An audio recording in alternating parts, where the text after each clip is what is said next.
Good.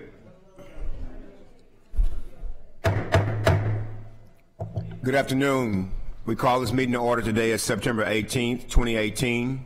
Our first presentation will be from Mayor Pro Tem Cohen as she proclaims. Sorry, go ahead. Mayor Pro Tem Cohen.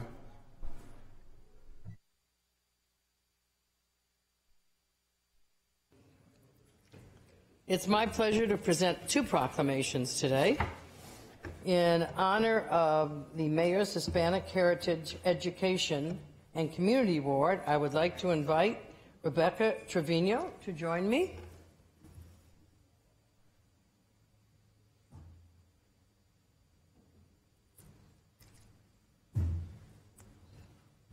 How are you?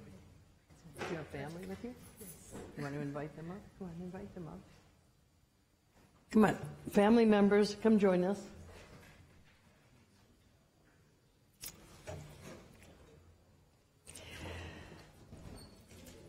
Rebecca Trevino is the recipient of the 2018 Mayor's Hispanic Heritage Education in the Community Award.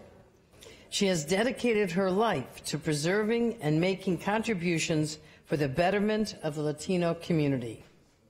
Born in Mexico and raised in Brownsville, Texas, Rebecca Trevino attained her degree from the University of Texas at Brownsville and later worked for her alma mater for 10 years. As a certified University Studies Division academic advisor, Rebecca Trevino has served as University of Houston Staff Council Representative, advisor for Kappa Delta Chi sorority, Delta Gamma sorority, and currently staff advisor for Sigma Lambda Beta since 2012. As an education advocate, she has actively worked with a coalition for higher education to help immigrant students obtain a higher education in Texas. The City of Houston commends Rebecca Trevino for her outstanding commitment to education in the community and extends best wishes for the continued success in all of her future endeavors. And I might add, I didn't read the entire one because it's so long, all the things that you've done. Therefore, I, Ellen Cohn, Mayor Pro Tem for the City of Houston, on behalf of Mayor Sylvester Turner, Mayor of the City of Houston, hereby honor Rebecca Trevino with the Mayor's Hispanic Heritage Education in the Community Award for the City of Houston and proclaim September 18th, 2018 as Rebecca Trevino Day in Houston, Texas. Congratulations.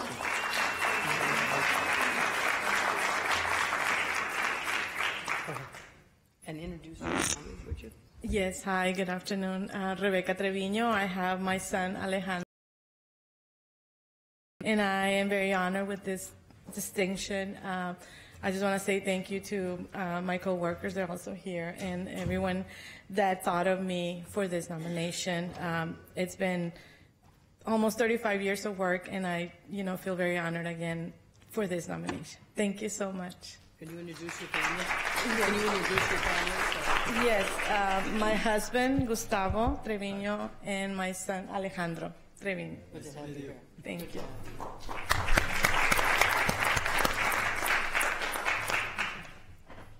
Thank you so much. Mayor, would you like to present your next proclamation? Okay, thank you. We'll just take some pictures with this one for a Yes, second. ma'am. Okay. Just.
The second award goes to Mario Enrique Gonzo Figueroa Jr. Either Mario or Gonzo, however you'd like to be called, please join me. Thank you very much. Mario Enrique Gonzo Figueroa Jr. is a recipient of the 2018 Mayor's Hispanic Heritage Art in the Community Award.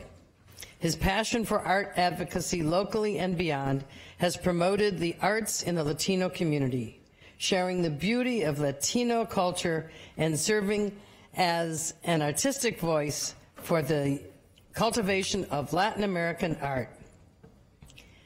A self-taught and knowledgeable artist, Mario Figueroa Jr. began creating masterpieces in 1985 under the name Gonzo 247.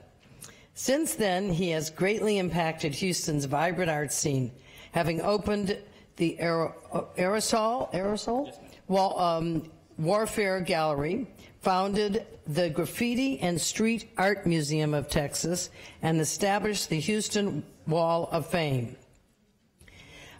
An early on pioneer in the graffiti and street art genre in Houston, Mario Figueroa Jr. You like being called Gonzo? Gonzo. Yeah, okay. So Gonzo was recently selected to restore the rebirth of our nationality mural in the Second Ward. Through this restoration, the mural will continue to serve as a symbolic story of Mexican-American struggles, triumph, and heritage. The City of Houston commends Gonzo for his outstanding contributions in preserving Latin American culture and history through the unique visual artistry of graffiti, which truly captures his unwavering commitment to the Latin community locally and beyond. Therefore, I, Ellen Cohn, Mayor Pro Tem for the City of Houston, on behalf of Mayor Sylvester Turner, hereby honor, I have to do this properly though, Mario Enrique Gonzo Figueroa Jr. with the Mayor's Hispanic Heritage Art and Community Award for the City of Houston, and proclaim September 18, 2018 as Mario Enrico Gonzo Figueroa Jr. Day in Houston, Texas. Congratulations. Thank you. Thank you. For those that know me, usually I'm not at a loss of words.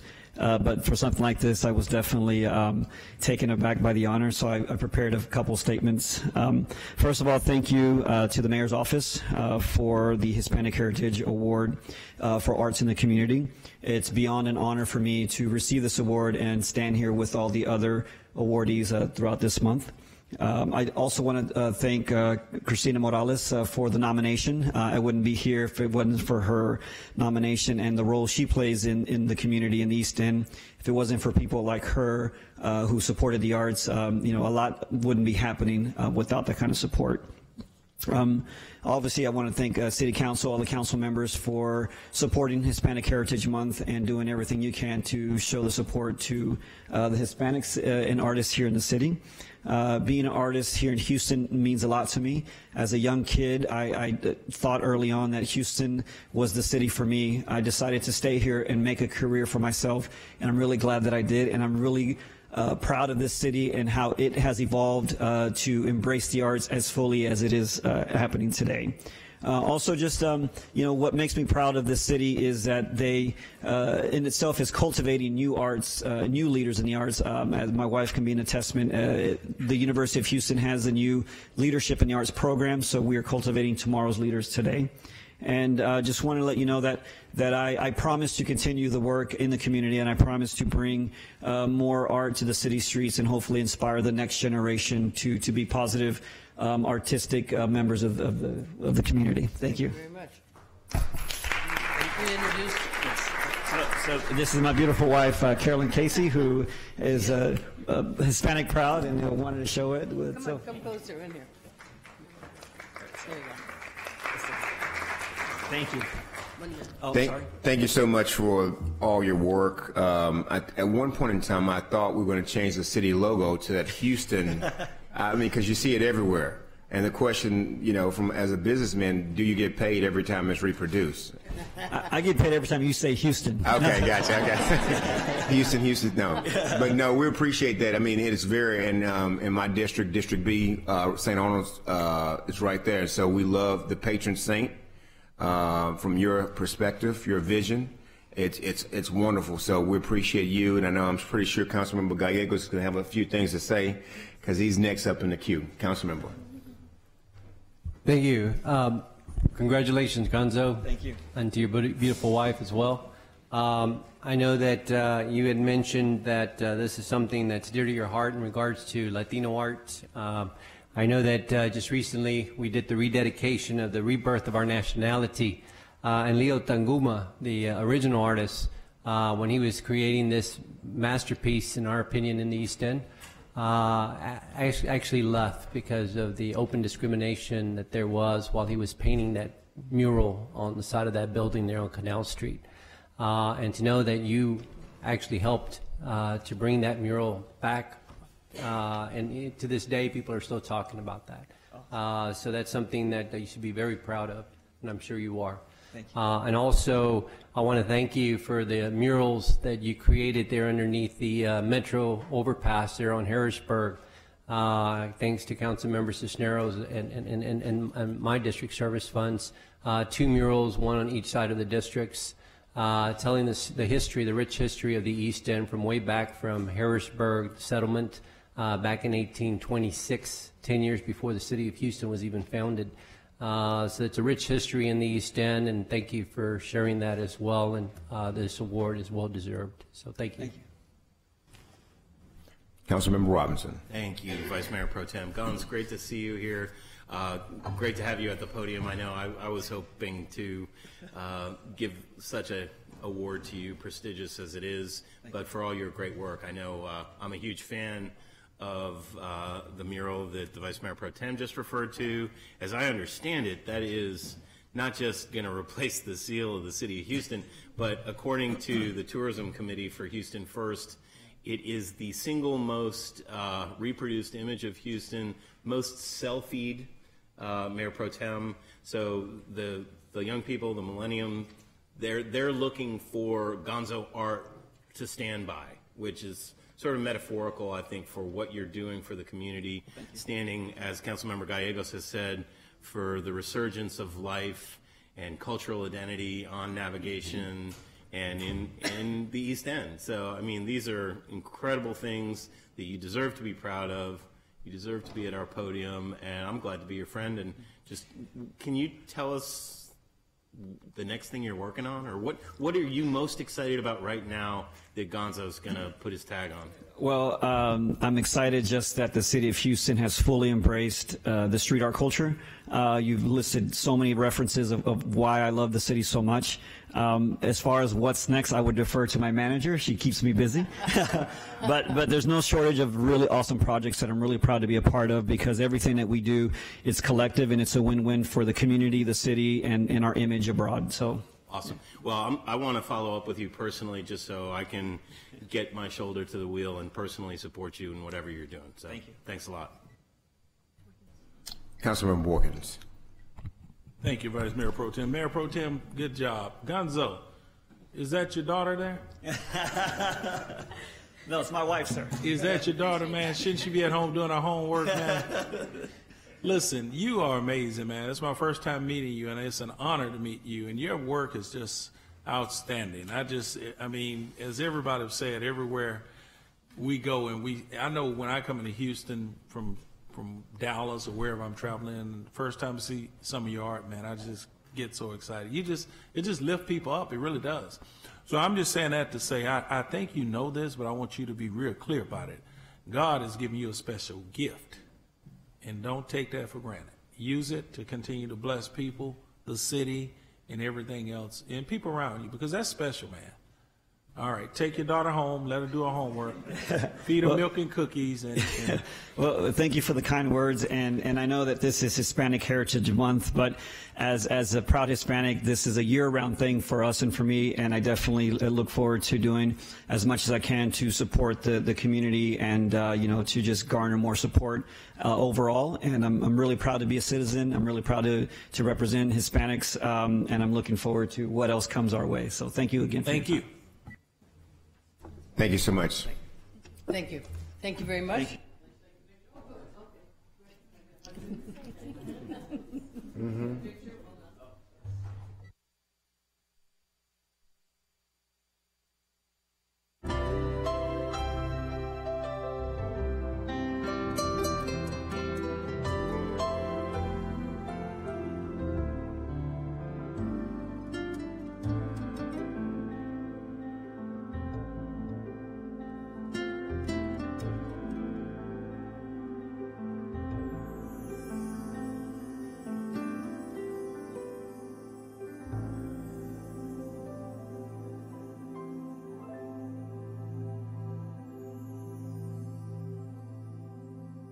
And the next presentation will be brought to us by the Honorable at-large Councilmember, Position 5, none other than Jack Christie. And we would like to keep these things to less than 10 minutes, please. Not the entire part of the presentation, just your part that you're reading. Thank you. I'm working on that honorable thing, so I've got miles to go. Normal to be fit. That's the proclamation today. Think about it. We're beautifully and masterfully made, and when we are born, it's a miracle. It's normal to be fit at birth. At 60, 70, 80, 90, it's normal to be fit. Carl and Tina, who's with me today to accept it, that is their passion in life. And I know for a fact it's normal to be fit physically, mentally, and spiritually. And that's what they promote. And every body is normal to be fit. Not just the skinny ones, not just the short ones. Every body, it's normal to be fit. It's a mantra that was created to shift the mindset of today's society where obesity, diabetes, and heart disease are at its highest health risk. On September 23rd, 2018, Normal to be Fit will host its Normal to be Fit movement. It's a day of celebration and service to the community to make available all possible knowledge and expertise from fitness and nutrition professionals to share the education and application so that everyone can learn and enjoy a better quality of life. The founders of this event are Tina Chandler and Carl Ducina. Tina is a 4-time Olympic bodybuilding competitor, elite trainer, coach, and mentor who has spent her lifetime helping others gain control of their bodies and lives through health and fitness. And don't mess with her, she'll take you down. Carl is an actor, producer, and motivational speaker who is also passionate and very proactive in helping to improve the quality of life in this world through this message. Together they motivate, train, and empower people from all walks of life, including amateur athletes, like me, as well as those living with disabilities. Their message is a reminder that doctors and therapists help treat health conditions, but it's up to each individual to take care of their own health. The doctor can only do so much. You've got to take care of your own health. The City of Houston commends and appreciates the founders and participants of Normal to be Fit and extends best wishes on their continued success. Thank you. Therefore, I, Ellen Cohn, Mayor Pro Tem for the City of Houston, on behalf of Mayor Turner, Mayor of the City of Houston, hereby proclaim in advance September 23rd, 2018 as Normal to be Fit Day. Congratulations.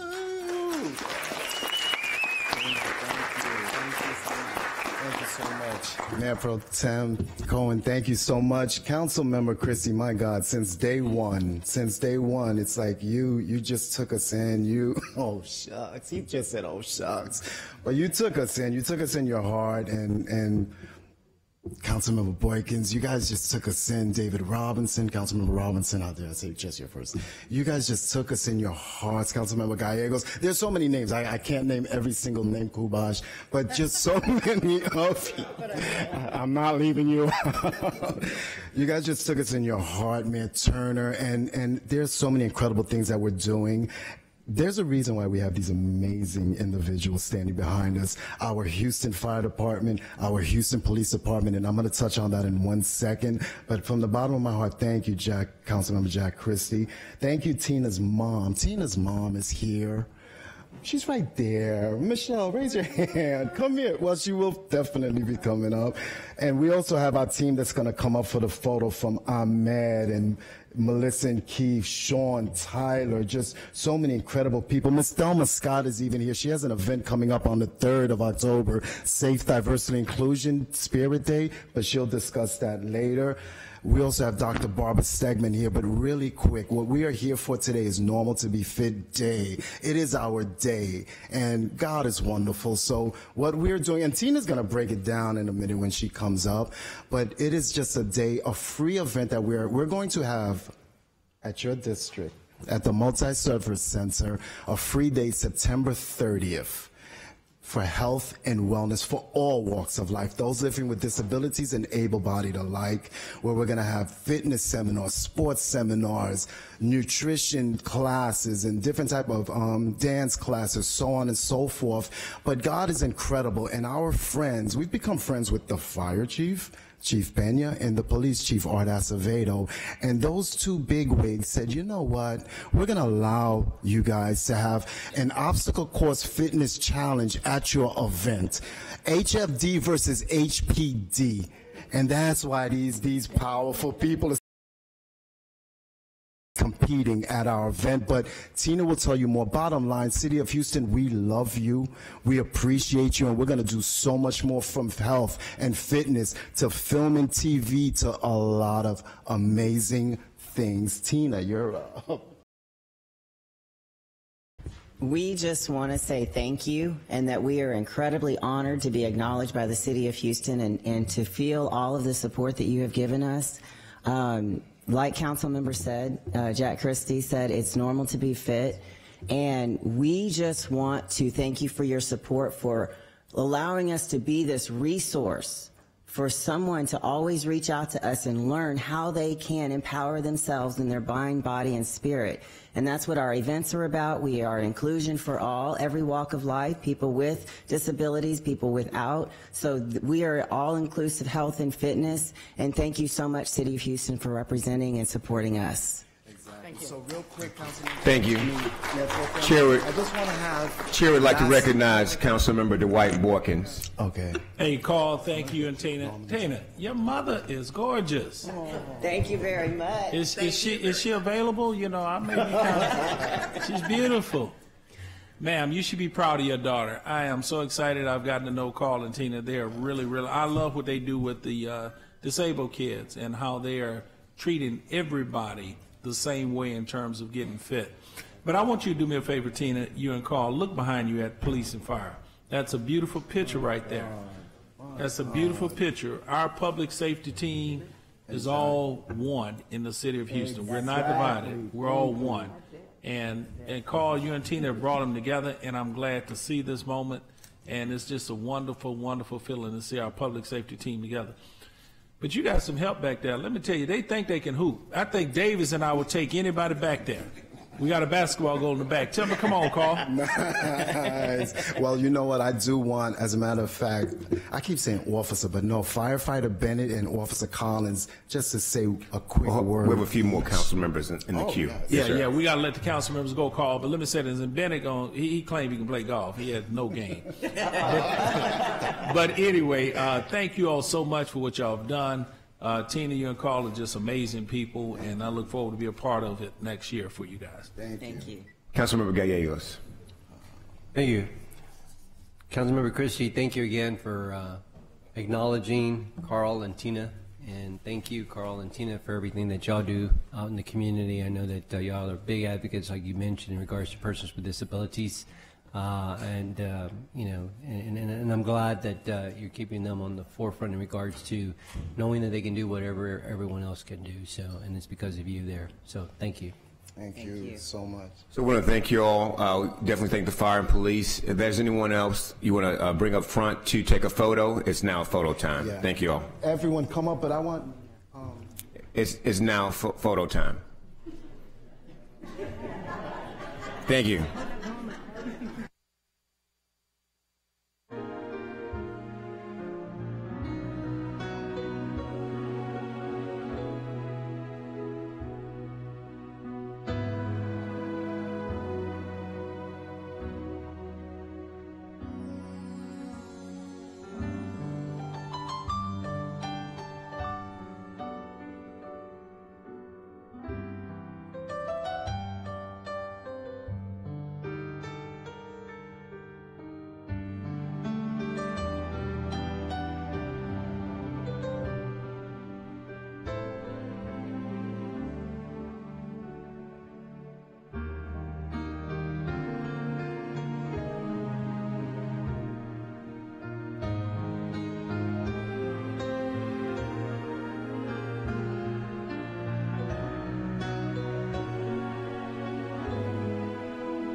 We now make way for our next and final presentation, Councilmember Gallegos, with the proclamation to Tony Diaz, Aiden Medrano, Dr. Pamela Quiros, in recognition of Latino Arts Day.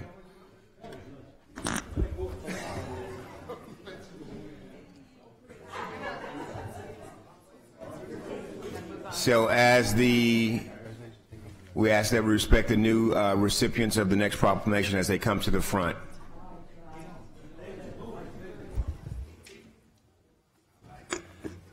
Thank you, Vice Mayor Pro Tem. I'd like to call up Adan Medrano, Tony Diaz, and Dr. Pamela Quiros was not able to be here today, but Adan Medrano is here.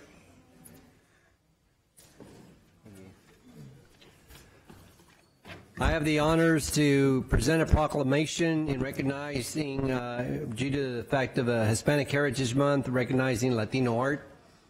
The Latino population is well over 40% of Houston. The contributions of Chicanas, Chicanos, Hispanics, Latinos, and the Latinx community have been a fundamental part in the growth and prosperity of Texas. The contributions of Mexican Americans and Latinos have not just been in the form of labor, but also consists of a legacy of art in its many forms, including literature, theater, painting, dance, music in English, Spanish, and Spanglish.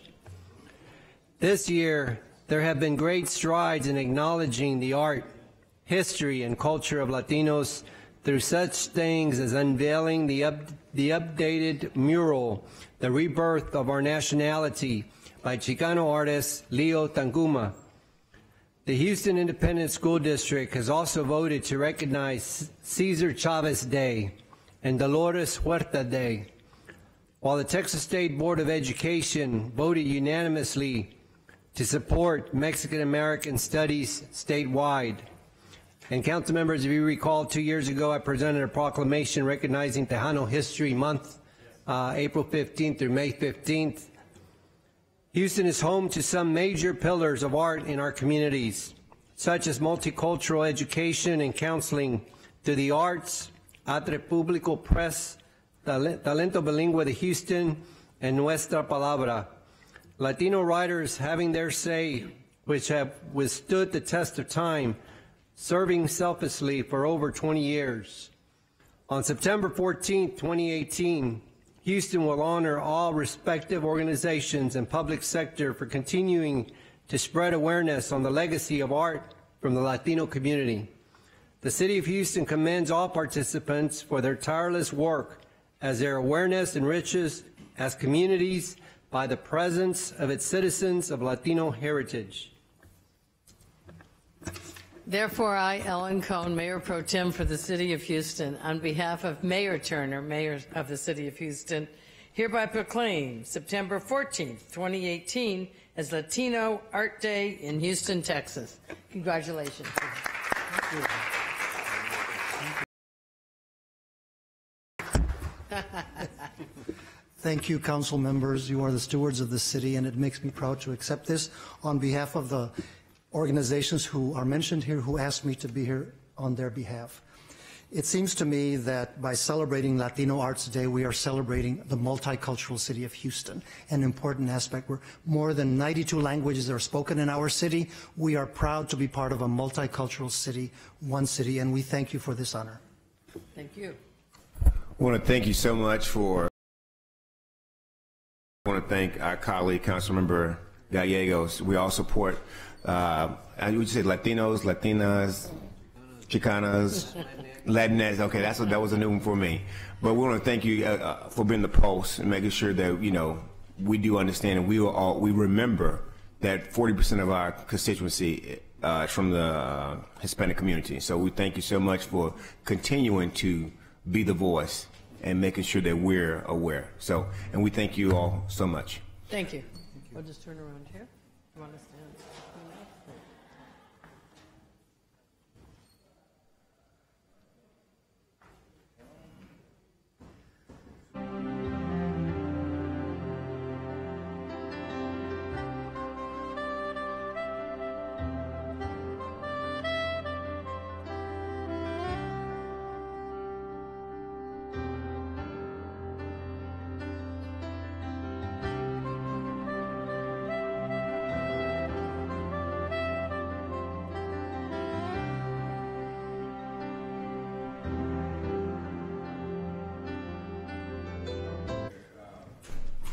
Thankful to that this day is falling on Councilmember Borkins for the invocation and pledge, because we understand that if anyone needs prayer, it's Councilmember Borkins.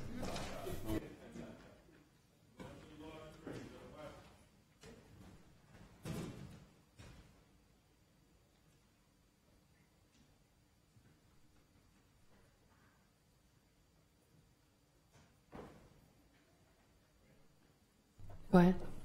Okay, let us pray. Dear Heavenly Father, thank you for the blessings of a new day with the mercies of your grace. Thank you for your continuous guidance and presence as we lead those within the city of Houston.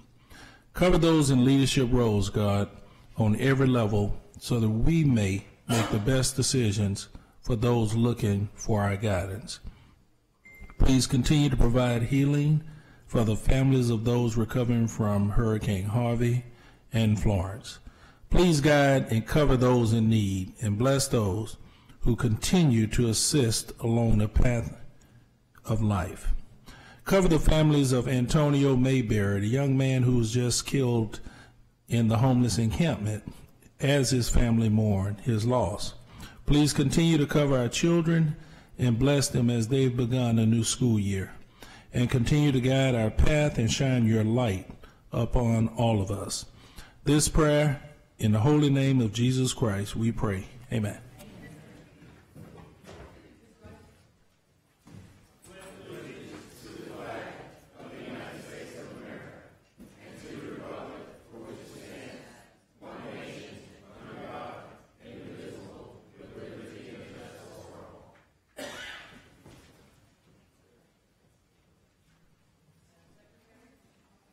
Madam Secretary, would you call the roll, please? Okay, Mayor Turner will be absent. Mayor Pro Tem Cohen. Here. Stardig will be absent. Davis. Here. Boykins. Here. Martin will be absent. Lee. Here. Travis. Here. Cisneros will be absent. Gallegos. Here. Laster. Here. Castex Tatum. Here. Knox will be absent. Robinson. Here. Kubash. Here. Edwards. Present. And Christie. Okay, is there a motion to adopt the minutes of May the 30th and postpone the balance? Go ahead. Yeah. All in favor? Opposed? Passed. All right. Procedural motion, Councilmember Kubash. Mayor, I'd like to suspend the rules to add to the speaker's list Ruby Reynolds after Ingrid Robinson. Second. In favor, opposed, pass. I'm just looking for that. Okay. Would you give the name again one more time? Ruby Reynolds. Okay, thank you. To follow Ingrid Robinson. Thank you. Thank you. Okay. Okay, and the first speaker is Cynthia Allen. Cynthia Allen, to be followed by Bertia Utley.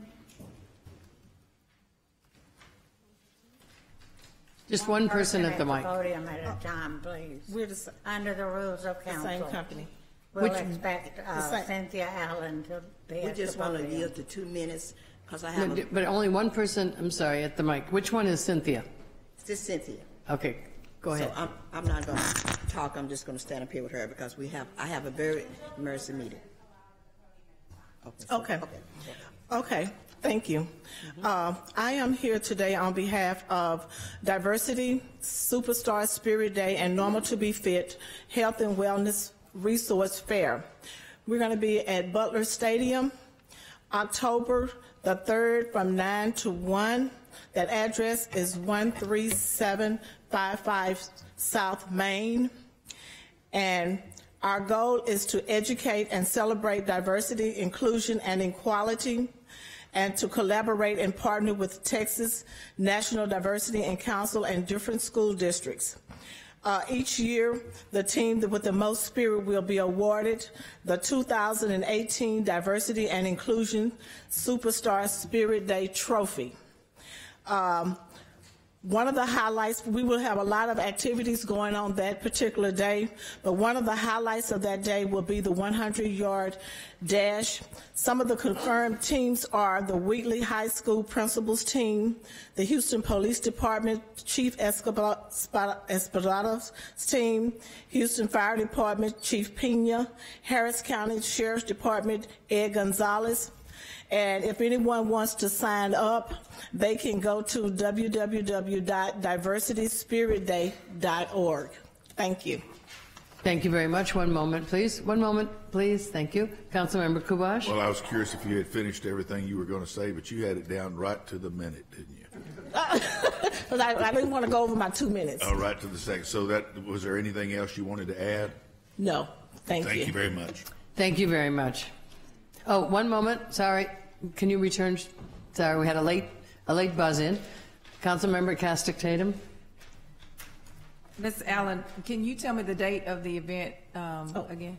Okay, it's October the 3rd. October the 3rd. From 9 to 1 at Butler Stadium. 9 to 1. Okay, that's in District K, so I probably should get a team because we want to participate. We would love to have you. All right. Thank you. Please go to our website, though, www.diversityspiritday.org, and there'll be more details on there. Okay, thank you. Thank you. Yeah, but you know, she played basketball in college, so be careful. We're very competitive. Okay. Okay, Bertia Utley. Ms. Utley? Utley is not present. Tanya Moore. Tanya Moore. Ms. Moore? To be followed by Mary Garza. Good evening, everyone. First of all, I'd just like to thank God for allowing me to stand before you this evening. And I'd like to thank you all for allowing me to present the interests of excuse me, I'm nervous. I'd just like to thank you all for allowing me to present the issues that I'd like to discuss with you all on this evening. I'm here today to represent those individuals who are afraid to stand, those who just couldn't be here this evening. Not only afraid to stand, they're looking the other way in reference to issues that are going on. I'm here to represent the Sunnyside area of Houston this evening. I'm one of the associate ministers at the Rock Christian Center, where Byron Jones is my pastor. The first issue that I'd like to state is the drugs and alcohol in the Sunnyside community. The second issue would be the shootings that are going on in Sunnyside, stating Wesley Square to be one of the apartment complexes where this is happening at, also Crestmont Village and the Royal Palms Apartments. On May the 14th, my pastor, Pastor Byron Jones, was gunned down in front of his restaurant. But by the grace of God, he's still preaching. He's back in the pulpit by the grace of God. But these are just some of the issues that we're dealing with in Sunnyside. Another issue that we're dealing with, patients are being released from medical facilities. They're being dropped off in their hospital gowns and with their bands on. These people are not cognitive when they're released. They've been tranquilized. You know, they don't know where they are. They don't know what's going on. And, you know, we don't know really what their state of mind is. Another issue that we're dealing with is panhandling. People are sleeping at the bus stops. They're sleeping. There was, speaking from... Thank you, ma'am. Your time has expired. Your time is up, but there are several people who would like to speak with you. Okay. Councilmember Boykins? Thank you, Ms. Moore. Go ahead, because we only have limited time. Wrap up what you were saying, then I want to make some comments. Okay. Because you're right about the pan. Everything you said is absolutely correct. Exactly. We need help. Okay. You know, that's the bottom line. We need help. And I'm a commissioned officer myself, and I'm willing to help the police officers that are stationed there in the area. I would like to see more police officers stationed in the Sunnyside area. Okay, let me say this to you, because for the sake of time, thank you so much. You're absolutely correct. Mm-hmm. What we are doing, and I've been working with Chief Fenner, and let's address because you had the drugs and the shootings. Mm-hmm. We have I had to learn this, we have a lot of gang activity on the Scott Street corridor, Mm-hmm. and they move from South Lawn to Sunnyside to 3rd Ward, closer to 45, and they just constantly move. So what we've been doing was working with Derek Muhammad and some others, trying to come up with programs to try to combat that with these kids. Because, you know, like I know, even down on Scott, close to Wheeler, we had a kid that was shot in a car. Shot and killed in a car. Mm-hmm. And it's on that corridor, so we're trying to address it. But in the meantime, what we're going to have to do is hope that the parent, just like you and I down here at City Hall, somebody may be up to something and a parent know that kid is doing something. They got to help us. Right. We can't go in the houses. And when they make plans to go out and do harm in that area, there's nothing we can do when we're not inside those homes. Drug activity, you're absolutely correct. And you were talking about the panhandling. The city of Houston, just so you'll know, has an ordinance right now in play that the federal judge stopped. And it's dealing with our ordinance say if your belongings don't fit in, I'm just using this as a 3x3, you're in violation of the city ordinance. And so it was it's a lawsuit with ACLU going on right now. So we had to back off because we were ready to enforce with our wonderful police force to get that enforced to clean up a little bit. Let me educate you a little bit on how this stuff is working, what I'm learning also. When people leave TDC in different places, they end up coming to Greyhound bus station. Okay? Right. Greyhound, yes ma'am. And then they get out and they come because we have services for free when they should be transferred to Chicago, New York, wherever. And they get off in our area because it's free and it's a warm climate. And they walk to the neighborhoods and they walk through the neighborhoods. That's why on this side of town, the southern part, you find a lot of panhandling going on. I mean, it's a job now. They fight for their spots. But if you ask them where they're from, show your ID, 9 times out of 10, not Houston.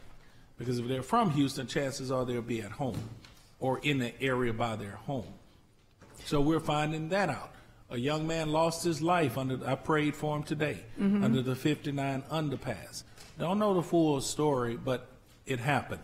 And so that is a major issue, and until we can get to where that can be enforced legally, our hands are tied, to be honest with you.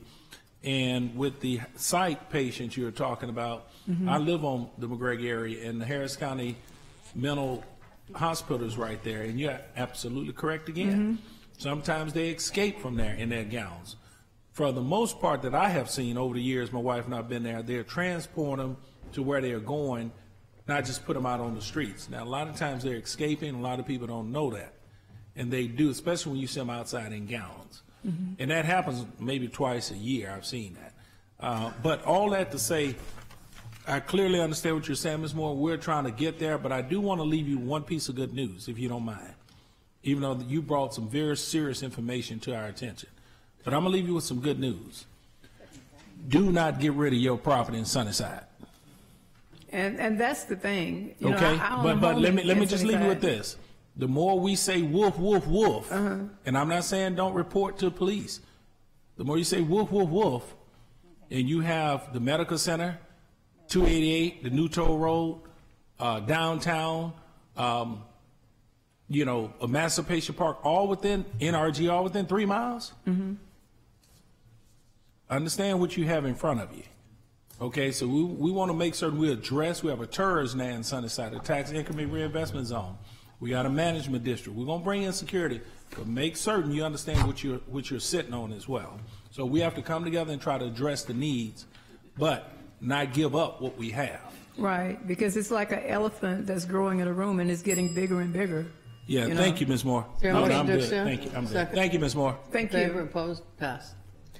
Thank you. One moment, please. One moment. One moment. There's someone else that wishes to address you. Councilmember Laster. It's Ms. Moore, correct? That is correct. Thank you for your presentation, and perhaps Councilmember Boykins may have answered one of my questions. One of the things that really caught my attention, you were talking about, it appears as though people are being released from the hospital in their gowns and so on and so forth. Yes. And a council member has alluded to some portion of that. Do you have any more information? Have you had a chance to visit with any of those people and find out where they're coming from? Is it the psychiatric hospital, or are there other institutions? It has to be a psychiatric facility. Yeah, it has to be, because most of those individuals are not cognitive. Here I was pulling into Walgreens. I leaned down to get something off the floor, and I raised back up, and there was a guy. He wasn't cognitive. He was like a zombie. He was exactly like a zombie. He probably didn't know his name at the time. They're just releasing them on their own recognizance? That's what I'm thinking. I don't know. I mean, we need to find out. That's the thing about it. We need to find out what's going on. No, Excuse me, Councilmember. You yield? Thank you. I didn't hear it. Thank you. I have gone, Councilmember, to the psych ward at night and talked to police officers, and they were telling us they were looking for that particular person I spotted. They do find a way to escape. Not often. Maybe twice a year, But Well, I certainly wanted to, the thing that got my attention is, there are some medical institutions, there's some nursing homes that will get rid of patients. And if that is happening on a large scale, we need to figure out who it is, because I'm sure all of these council members, and I'd stand with Councilmember Boykins or anybody else to stand up against those institutions that are doing that. And I believe that they need to be shamed publicly if they're doing it. Right. Because clearly those people that are being put on the street have no business being on the street. Now, that's a bigger, larger conversation. But if that's happening, if it were happening in any of the hospitals or nursing homes in my district, I would certainly want to know about it. So, I thank you, council member, for trying to stay on top of it. But that's clearly not a trend over and above what you've been talking about here today that we want to see. So, if any information you can provide to this council member and council member Boykins, I'm sure would be greatly appreciative of it. And there was one individual that stayed in the area of Sunnyside for 3 days with a gown on.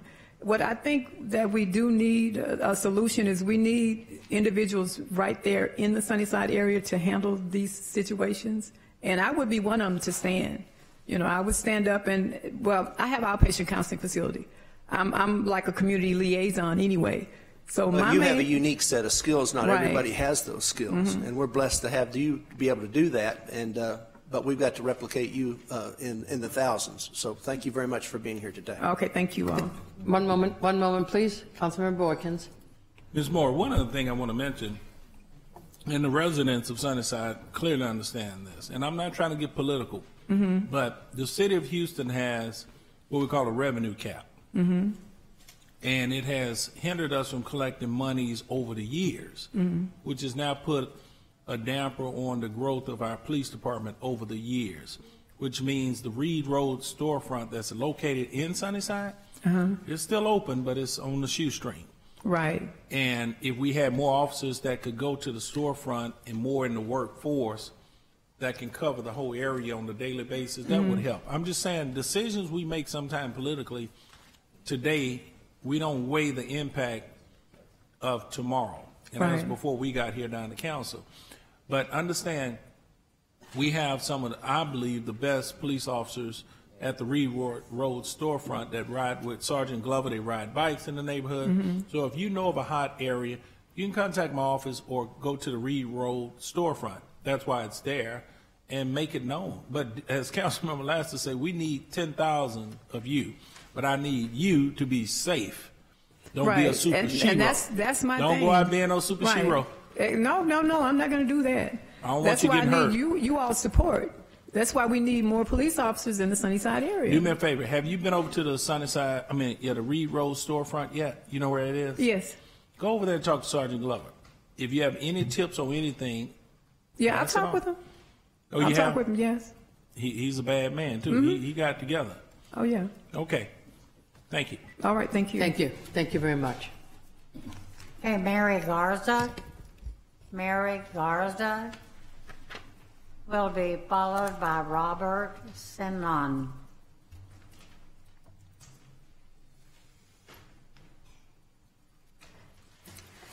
Good afternoon. My name is Mary Garza. Excuse me, you can just pull that down a little bit. There you go.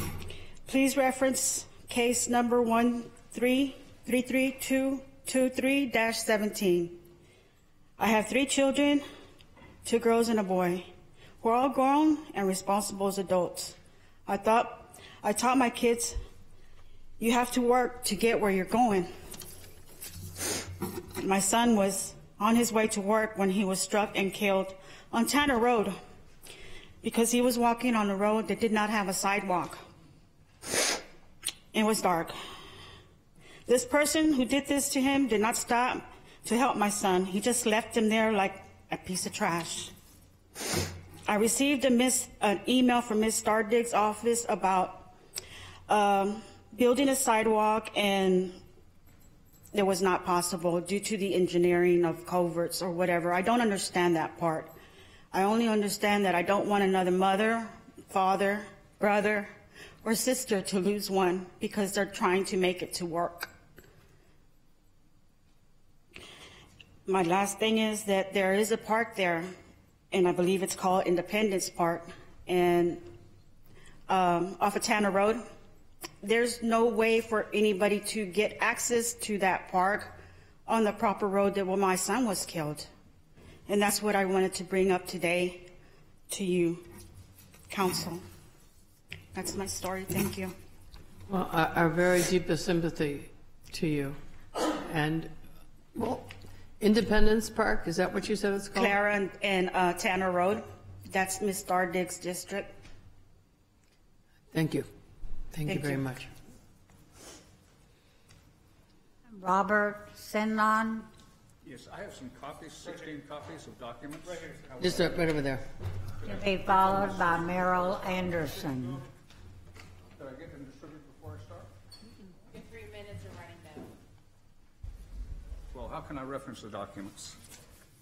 It says on it, need to report to You can turn the 2001 microphone. Washington Avenue. Excuse me, sir. First floor to wit. Turn the microphone up. There you go. Need to report to 1002 Washington Avenue, first floor to wit, to fill out a questionnaire for lodging facility. This is an order from Leo Mays that I'm ordered to report.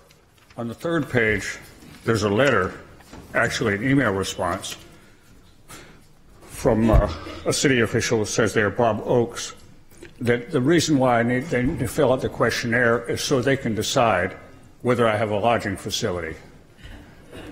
Last I knew, this wasn't a police state. I haven't heard about a declaration of martial law.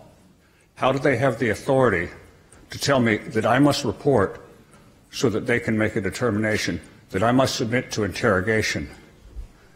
I don't think there's any rules. I've asked them, why are you giving me these notices of deficiency? And they don't seem to have any reasonable suspicion. They have none. I'm sure they don't. Or probable cause, right? Somebody called and complained. If I call and complain and say your house is a lodging facility, then I guess you have to report to fill out a questionnaire, to submit to interrogation. There's something wrong with this. I understand that it may be difficult for them to enforce these ordinances, but for them to then think they have the authority to order someone to come and fill a questionnaire without any justification whatsoever. I got a call from the city attorney's office on this, and she says it's under the police authority. And I said, but what justification? What ordinance? Oh, because somebody says so? She told me I should call an attorney, and effectively threatening me that I'm at some risk here because I'm not filling out a questionnaire. And that's just, I mean, what is going on with this?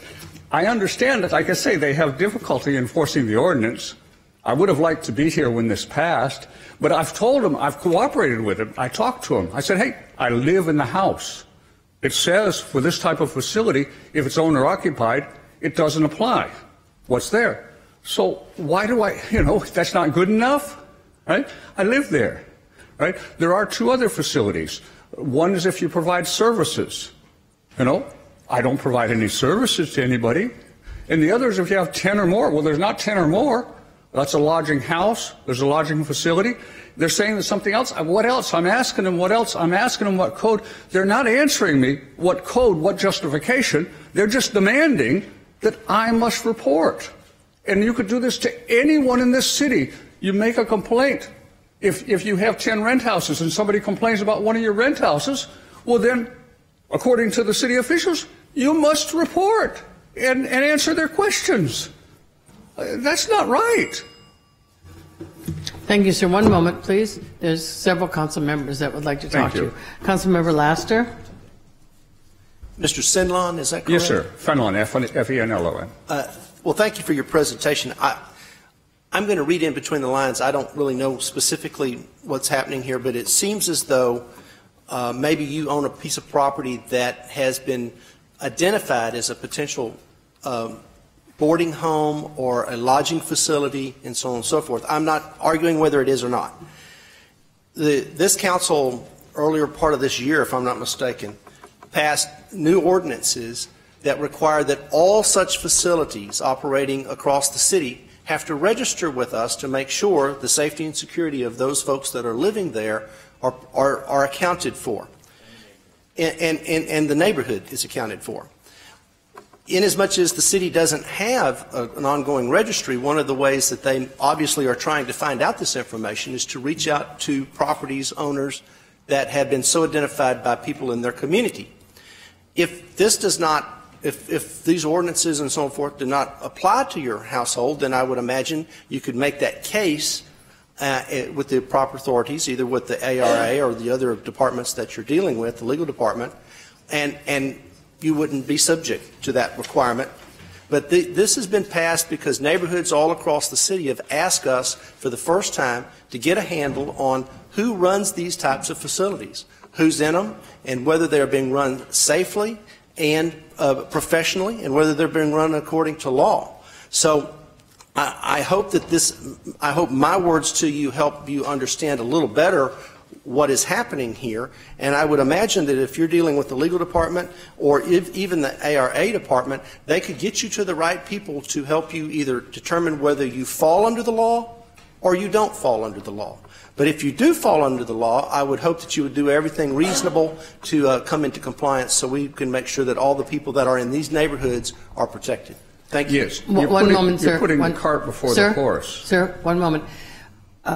Councilmember, thank you. I think you articulated very, very well what it is we did pass, and I appreciate the way you stated it. One moment. Oh, okay. Go ahead. Did you want to use some of your... Yes, you're putting the cart before the horse, right? No, sir, we're not. Actually, because these facilities have been in our neighborhoods for 50-plus years, and neighborhoods have come to all of these council members complaining about the effects of these facilities. But you're assuming me guilty. In as much as property owners that run these facilities go out of their way to either hide those facilities or do not let the neighborhoods know who they are, or they work against the interests of the neighborhoods, that's what this ordinance is about. It's about going to property owners that are, for all practical purposes, running slumlords and having negative impacts on neighborhoods. I'm not at all suggesting that's your case.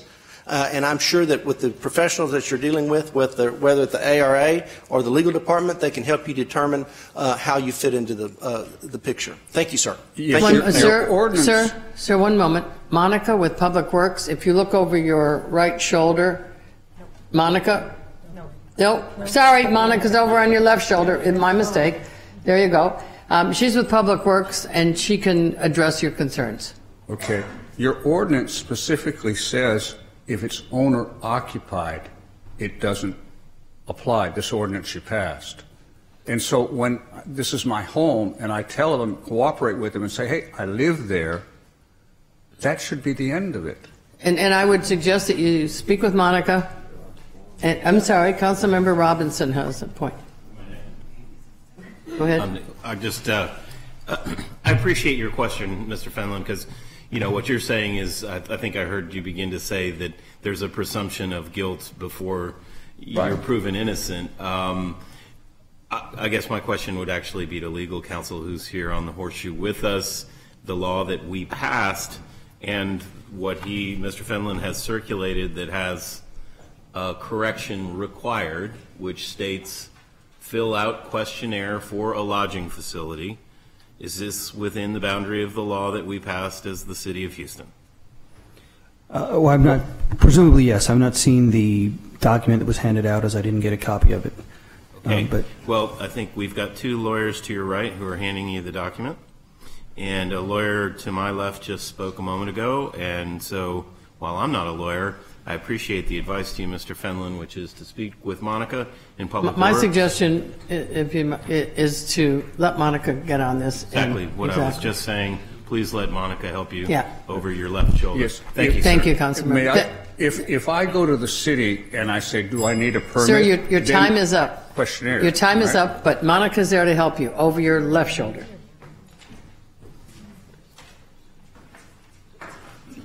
Okay, Meryl Anderson. Meryl Anderson. Anderson. To be followed by Isabel Segura. Go right ahead, sir. Pull the mic down, please. Thank you. On behalf of the City of Houston and the employed personnel, I, Merrill Anderson Sr., desire an audience with Mayor Turner and City Council to privately present and explain an optional retirement savings plan which can produce revenue of multiple billions of dollars to help defray numerous financial expenditures for the city of Houston and also accumulate continuous financial gain for each participating city employee through human resources, which will bring structure to the organizational platform. This specific request for a scheduled presentation is to provide time for and the use of visual and or audiovisual aids in explaining details and the process role for City of Houston sponsorship and endorsement, as well as the compensation process.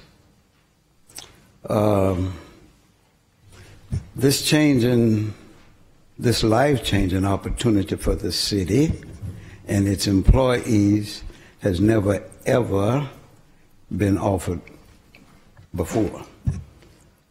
Houston can be on the cutting edge.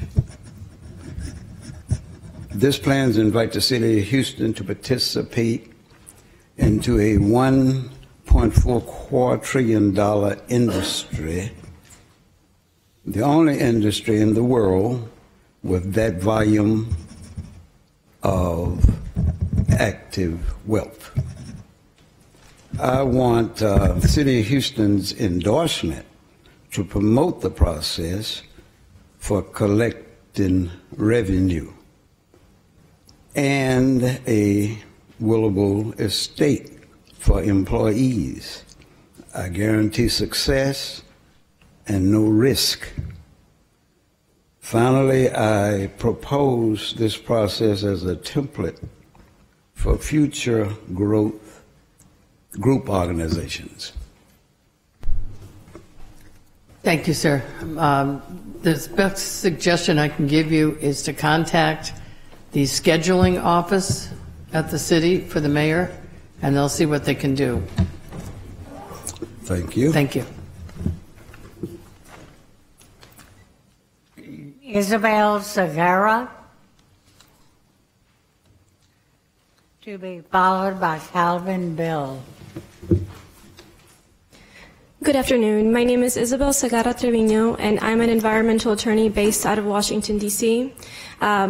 And I represent clients in the Houston area. I'm here to talk to you about Houston's ozone problem, specifically about a rule proposed by the TCEQ, which I've provided.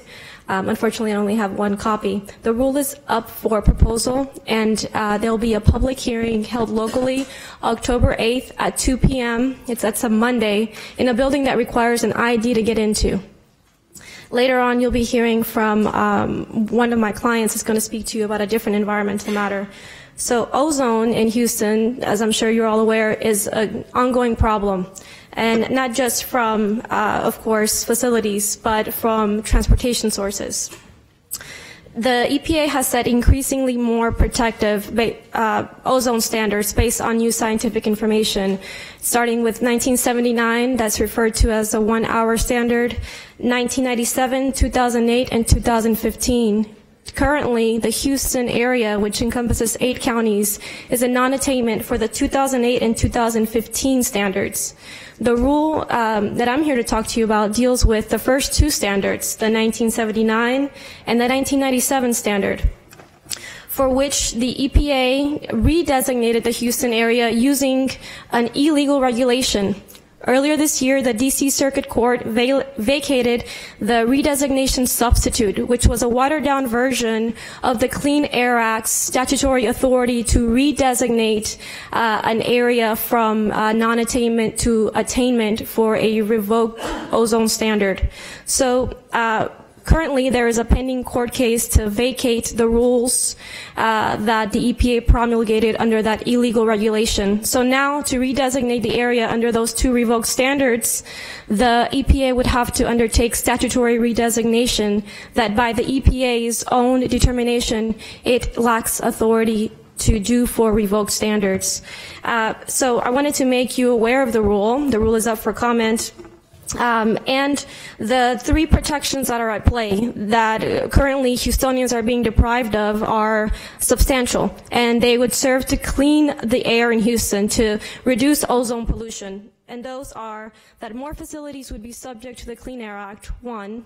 2, that the current offsets for ozone-forming pollution would increase. There's currently an offset market here in Houston, and those offsets would increase. And third, that polluters, so polluting industry, would have to pay a fee, and in Texas that's called a failure to attain fee, for which the TCQ has created a credits program. Ideally, I believe the state believes that no fee would ever be paid. So I'm here to answer any questions, to provide this information for you. Thank you. Thank you. One moment, please. Can you just reiterate when this meeting is and where it is? Yes, ma'am. So the meeting, and there's a tab there. The green tab is the location of the meeting. So it's going to be held at the Texas Department of Transportation regional offices, and that is 7600 Washington Avenue here in Houston, 2 p.m., October 8th. And parking is available on site, but an ID is required to enter the building, and there has been no representation made as to whether interpretation services will be offered, and that is currently the only hearing scheduled. Thank you very much. One moment, please. Councilmember Christie. What would you like us to do? Sir, I wanted to make you aware that the state is taking these actions, and that it is specific to the Houston area. So, for example, in the past, I have seen cities comment on such rules. City councils request additional hearings, since this one is pretty restrictive to the public, and it appears to be serviced by only one bus. So perhaps allowing for better public participation and considering commenting. Okay. Thank you. Please send me a reminder on that. I testified the other day at the Tracy G. Center. We have the VW settlement coming down. Yes, sir. And we have 25% of the diesel spewing engines in this state, and we're getting 13% of the funds. You know, politics are playing big time. Houston's different from Washington, D.C. My only recommendation to you is don't give us bill numbers and such. Just say, Houston, you've got to clean your air. I mean, you know, we had the highest ozone days in the state of Texas. We're not doing enough. And everything you talked about, the facilities, the diesel engines, offsets, there shouldn't be offsets, just clean up the air. I mean, don't buy your pollution, and then the carbon tax probably would be a good thing. So you're right to be here. Your cause is just, and stir us up to help clean the air. So thank you for coming. Thank you, sir. I myself grew up in Austin, Texas. I'm a Texan, only recently in D.C. Thank you. Councilmember Robinson? Don't let Washington mess you up then. I'm trying. Thank you, Ms. Segar, for being here. And thank you. You've really tapped into the passion of my colleague, Councilmember Christie. This is his mission, and a lot of us feel it with him and want to help him and you in that crusade. We're glad you came back from D.C. for us. There's a number of us, I think, and counting on this council, who serve on the 8-county Regional Transportation Policy Council. So we're well aware of the non-attainment ordinance, NTO. Designation, okay. And thank you. So we have seen a draft of language from the regional COG, the MPO, the Metropolitan Planning Organization, and it is a fact that this mayor is adding his voice to those who are raising the objections that Councilmember Christie just referred to. So we appreciate the trouble you went to bring this to us. If there is a digital copy that you could circulate to all of us, I think the good folks at the front table might help you understand how to target an email so all of our offices and staff can see what you've brought to us, because it's really worth highlighting, and some of us are really grateful for what you've done, what you're working on. Thank you, sir. And I am also part of the lawsuit, so I'm well versed in this issue for Texas. Great. Thank you for your Keep support. up the good work. Thank you. Councilmember Boykins? Thank you, Ms. Isabel Christie, for coming down. You know your last name Christie, doesn't you? Huh? That's your father. You've been looking for him. There he is right there. All right. Thank you. You came and gave him some meat, like a pit bull with a T-bone steak. I'm glad to hear it. But you know, and I give credit to my colleague, Dr. Christie, because he's talked about EPA issues, all kind of issues dealing with the environment since I've been down here. Well, about 4 years, Jack. And it was important that you came down and gave statistical information about Houston's situation. So just keep it up. And I was just smiling because I knew Jack was happy. Councilman Christie was so happy that you provided. But he was right. He has the right to be. And we need to be concerned in this city. Thank you. Thank you, sir. Thank you very much. Thank Okay, you. Calvin Bill. Calvin Bill will be followed by R.J. Bobby Taylor. Good evening. My name is Calvin Bill. I live at 715 West Rittenhouse Road. I was in a program with the City of Houston to rebuild my house. Okay, I went through all the steps, all the procedures, and then I was, at the final end, I was denied because they said my house is in a floodway. But in 2001, we had Allison. My house did not flood. In 2008, we had Ike. My house did not flood. In 2017, Harvey, which you can look over the whole city, and people was just devastation. My house did not flood.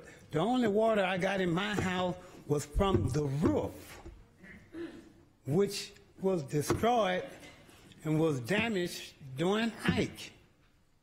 And the inspectors that come out, they said that my house wouldn't take a roof, so they were going to rebuild it. They sent me through all the procedures.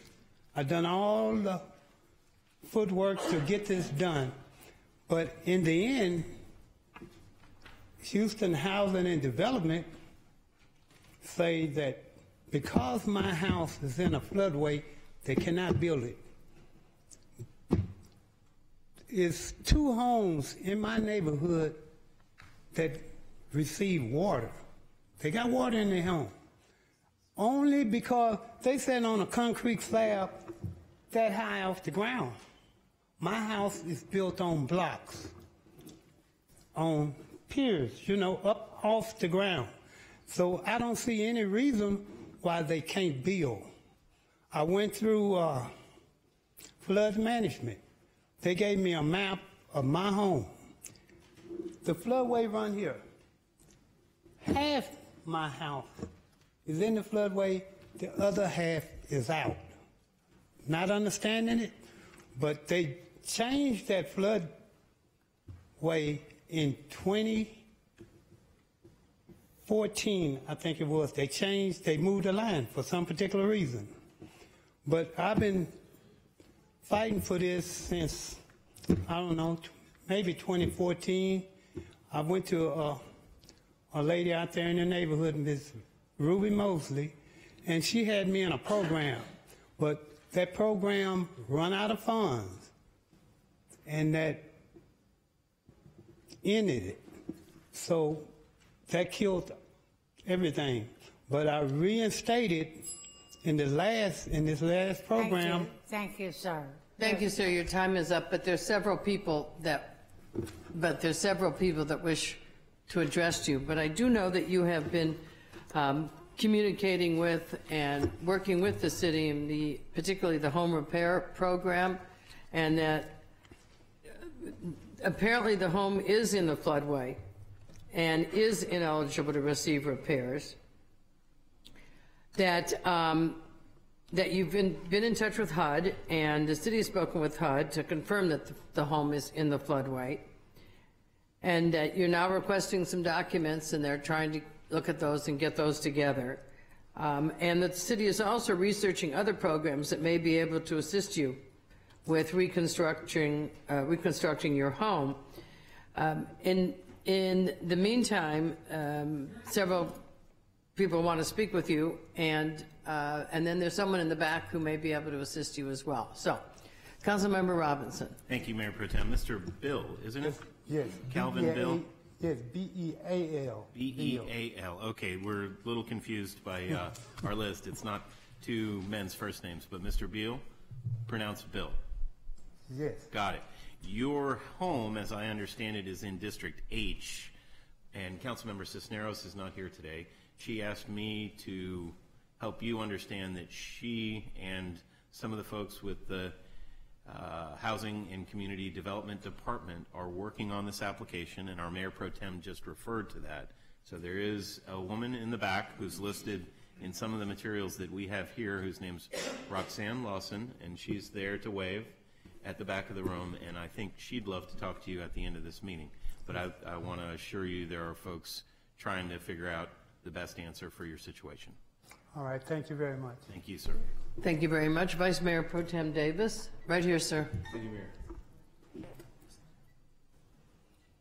Thank you, Mr. Bill, for coming down. And I do understand your frustration, and I understand that housing and community development has been working hard. You know, we've had some scenarios since I've been here that where they've gone to the last step and they found out that they didn't own the house outright. So it's very frustrating.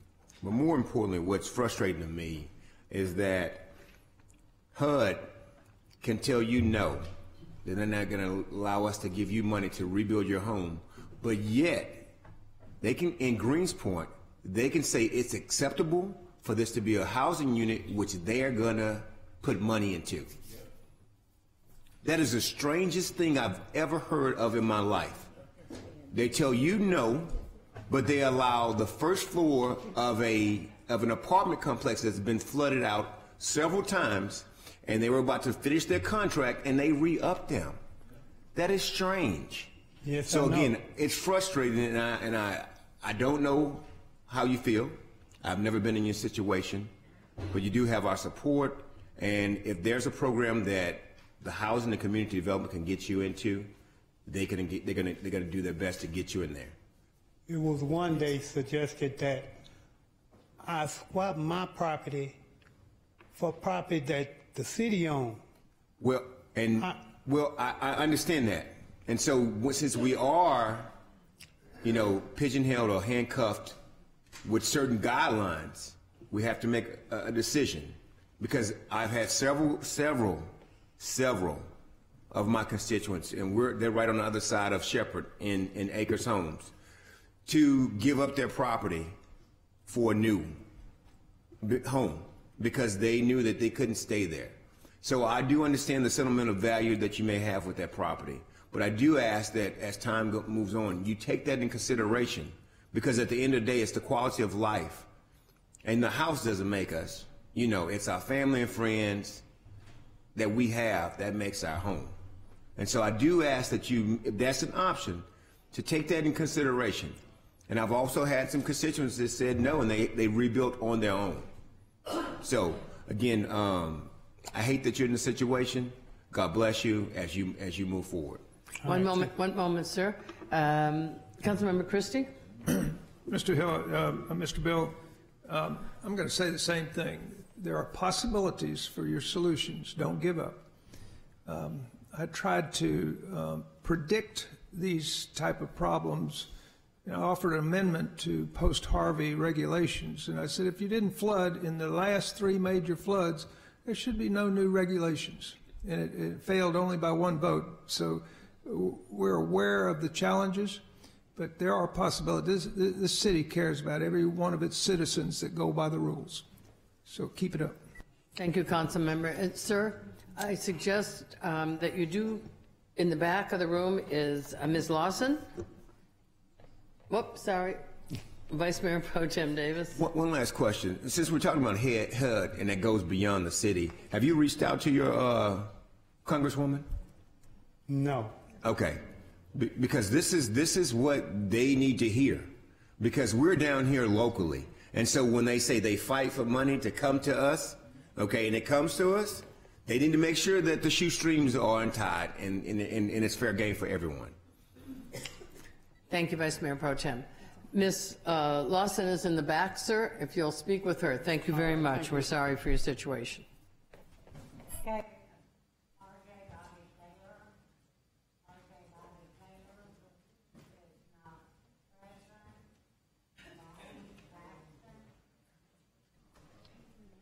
All right, I turned it on. Bonnie Jackson, to be followed by Cynthia Hall.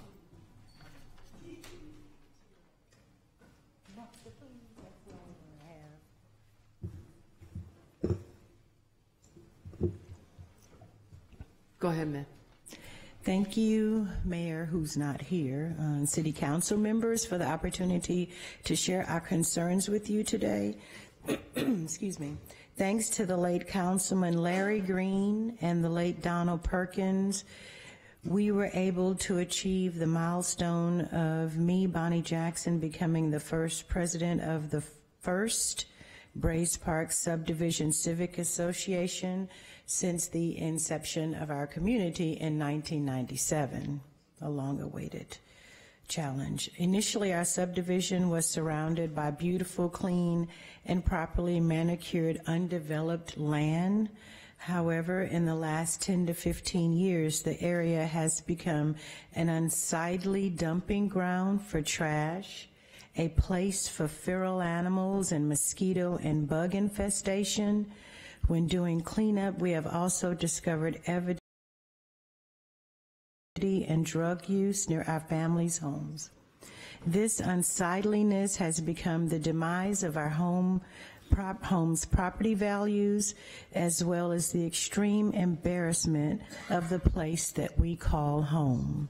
Most all of us are too ashamed to have our friends and families visit us on any occasion, and this should not be so as tax-paying homeowners in the heart of the city of Houston, Texas.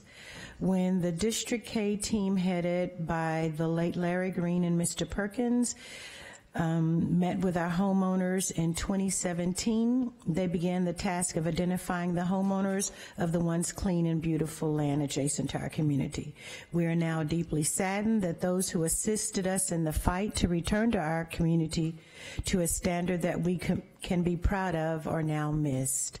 Thank you to Rene Ruiz for contacting me yesterday and his follow-up today for notifying the Inspections and Public Service Department of our concerns. Per Rene, my contact information has been given to the department, and he informed me that they will be in contact with me in the near future for an assessment of the said property that I am speaking of. He's also provided me the point of contact, Veronica Hernandez. Today, we are requesting District K's continued support and guidance for us to realize our dream of a clean, safe, gated community of 46 homes. Now that the owners of this unsightly property has been identified, how do we proceed? I know that we will probably have to wait on the results of their inspection, but after that, I do not want our efforts to fail or go unnoticed. Secondly, is the approved plan for city streetlights from the previous council. Please, can it be addressed? Thank you, ma'am. Thank you. One moment, please. Councilmember Castick Tatum. How are you, Ms. Jackson? Fine, thank you. Thank you for coming down. I have spoken with Barbara Hyde from our office. Stories. I went back through Donald's emails and I saw that he was trying to help y'all form a civic association. And we have since done. So now you're saying you do have a civic association.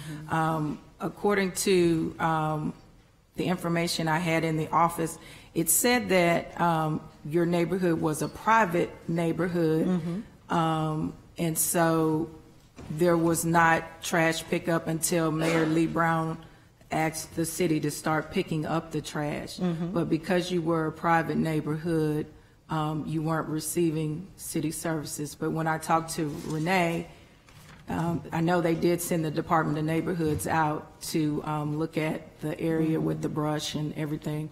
And from what I understand, the residents that abut that property will be responsible for cleaning that property. So that's what he told me today, and those results have yet to be seen after that. Yes, ma'am. So they were supposed to go today.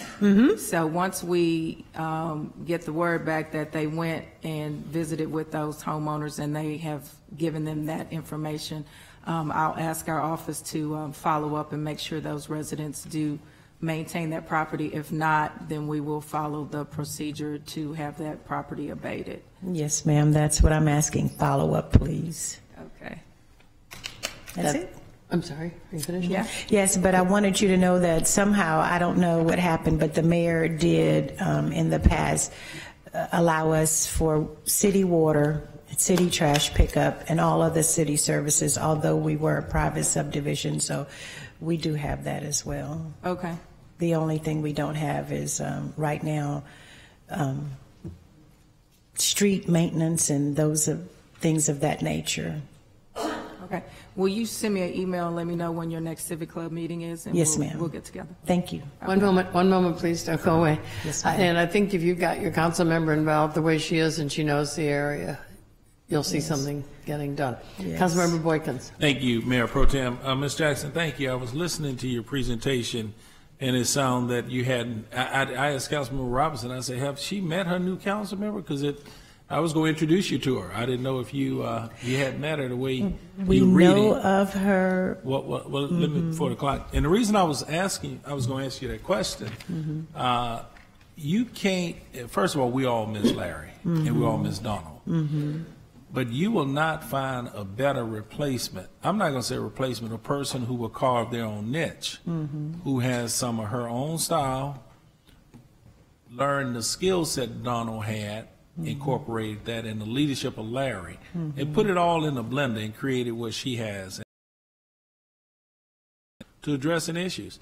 We have, just like everybody have a part of their district that everybody wants 100%. The money isn't split that way.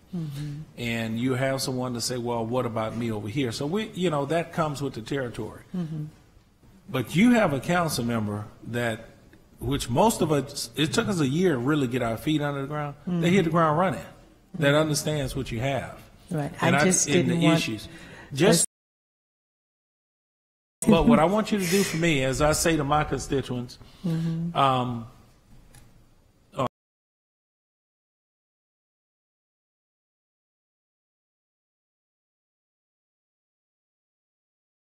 back, you're not recording.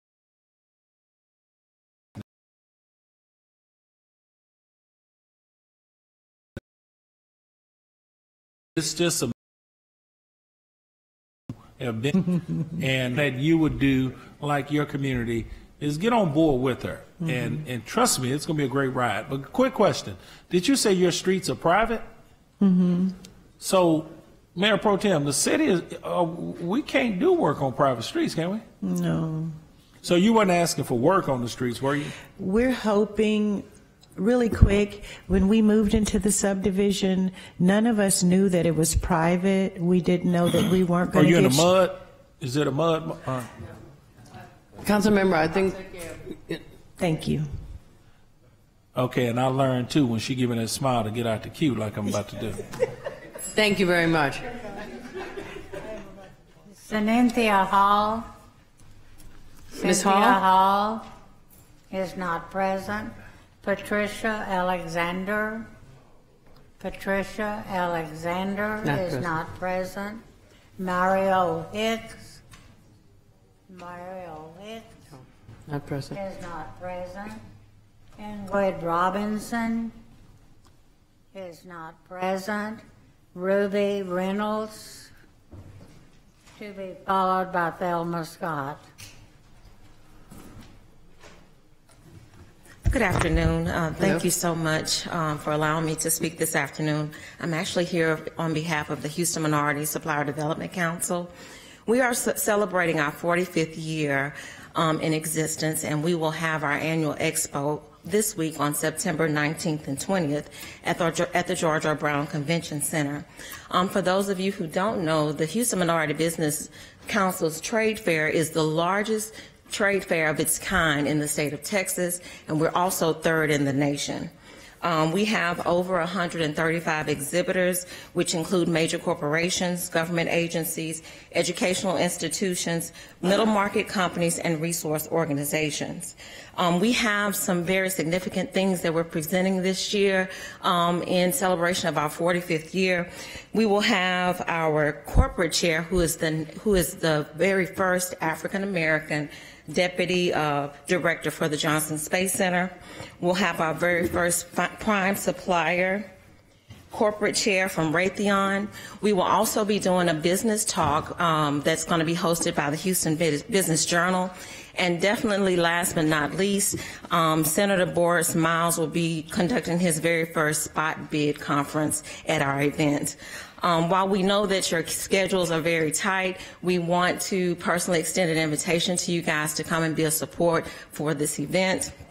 Again, it's taking place this Wednesday and Thursday at the George R. Brown Convention Center. We have more information on our website, and that is at hmsdc.org/expo2018. Of note, I'd like to mention that we have a Regal Awards luncheon where we've set aside a space for you to participate. That luncheon will actually be on Thursday, again at Hall B3 of the George R. Brown Convention Center at 11:30 a.m. We thank you for your continued support, and we ask your blessings as we go forth in this event. Thank you very much. There's several council members that would like to address you. Councilmember Castick Tatum. All right, Ms. Robinson, thanks so much for coming down today. Just Reynolds. Oh, sorry, Ms. Reynolds. Just wanted to say that it's exciting to hear about the event that is going on at the expo.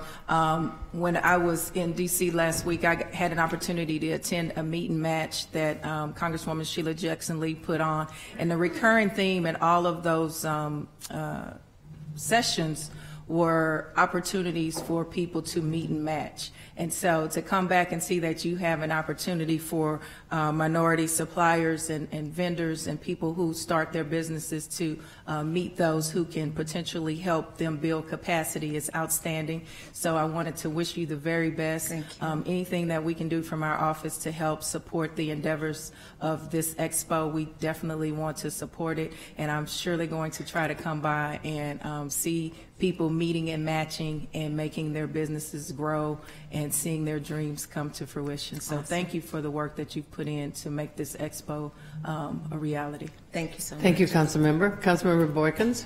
Thank you, Ms. Reynolds. Ms. Reynolds, Yes, correct? sir. Okay, yeah, we'll make sure I get it right. And I want to echo what Councilmember Castex Tatum just mentioned, and I look forward to it. I just want to thank Brother Lorenzo Butler for Lorenzo's hands. So I look forward to a couple of free tickets, okay? Absolutely. Would that work? That'll work. All right, all the council members. Thank you so much. Thank you for your time. One moment, please. Enzo gave this to me. Time would you want us there? I don't see any time on here. I have a schedule that I could actually leave with you guys because there's several different events that are taking place throughout the day. I would say that the Regal Awards luncheon, we've set aside space for you guys, a table. Is that on the 19th or That's the 20th? on the 20th at 11:30. So you're going to feed us lunch on the 20th? We'll feed you really well. Wow. Okay. Well, I don't know how we could pass that And up, you will guys. also allow us an opportunity to acknowledge you when you come. All right. Thank you very much. Thank you. Thank you very much, and best of luck. Thank you. Okay, Thelma Scott. Thelma Scott is not Not here. not present. Lacom Tang Nakum Tang. Not here. is not present. And Adan Madonna. Dan Medrano. There you go. We know you from a little while ago. Yes. My name is Adan Medrano. I address you as a member of the Board of Directors of the National Association of Latino Arts and Cultures. I live in Houston, C. My topic is about the state of Latino arts funding in Houston. This research study was released last Friday at a press conference here at City Hall, hosted by local arts leaders. The president of the National Association of Latino Arts and Cultures, Ms. Maria de Leon, traveled to our city to announce the findings. The study looked at the arts portion of our hotel occupancy tax and found continued and dramatic inequity.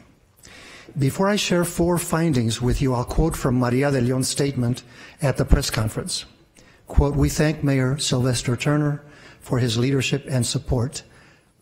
That statement may be brief, but during my 3 minutes, I want to emphasize that Mayor Turner's support of Houston arts in general and Latino arts specifically has been instrumental and motivational for us to undertake this study. The mayor's inspiring vision of Houston as one city, a richly multicultural city, is really what motivated us, as I said, to do this study, which was undertaken by NALAC. As you read about funding inequity, you'll also read about hope, based on the conviction that Houston is a can-do city. We solve problems. The researchers studied the 4 contractors who receive the arts portion of our hotel occupancy tax. We are 44% Latino, as you know, in Houston. The study period is from 2010 to 2015. The study finds just 4 things. The Houston Arts Alliance distributed 7% of their funds to Latino arts organizations, 77% to white mainstream organizations.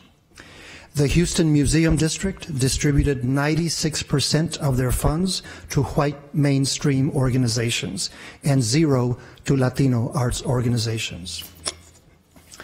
The Theater District distributed 0 to Latino arts organizations. 100% of their funds went to white mainstream organizations. The Miller Theater Advisory Board distributed 11% of their funds to Latino arts organizations. 83% were awarded to white mainstream organizations. The report takes note that all other major U.S. cities share in this same problem of inequity of Latino arts funding. Houston arts leaders believe that our city can be the national leader in finding solutions to this problem. We can erase the we-they syndrome. We are one city, yes, multicultural, yes, Latino, but ultimately we are one city, and this report is titled A Call to Collaborate. Thank you, sir. Thank you. Self-cover, sir? The report is 15? That's right, a 6-year period. Okay, so that was before our present mayor. Two each, please. And, well, let me call on Councilmember Christie. I appreciate your report, and the supplication that you have is good. I just don't really understand white mainstream organizations. This is a multi-ethnic, most diverse city in America, and every board that I know in this city is very diverse. And so explain to me when you say white mainstream organizations. I would like to respond in two parts. First, may I ask you to read the report, okay, where in the report those definitions are outlined. In the definition, we put white mainstream in quotations because it is an ambiguous and oftentimes moving type of definition. We also put other cultural organizations in quotations. So I would ask you to read the report, and that in the ensuing weeks and months, together with other Latino organizations, we have these discussions.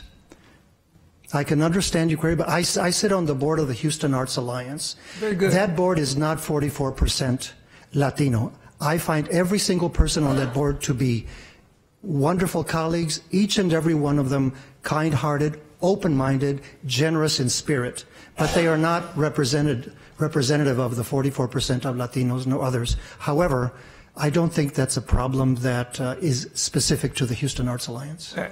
I'm glad you made that statement, and you know, it bothers me when it's categorized like that, because I'll fill out forms and I won't check white. I'll just check off white or something just to tick me off that they're categorizing people and dividing us when most boards in this city are very diverse. And so I appreciate it. I'll read the report and see why it's in parentheses. Thank you. Councilmember Gallegos. Thank you, Mayor Pro Tem. Thank you, Adan, for bringing this to our attention. I know I attended the event last week in regards to when Maria de Leon, discussed the findings on this report.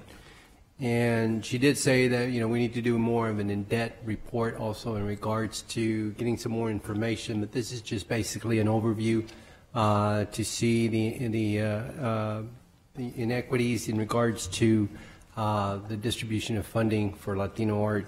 Like you had mentioned, 44% of the population, but yet the numbers don't show that in regards to the funding.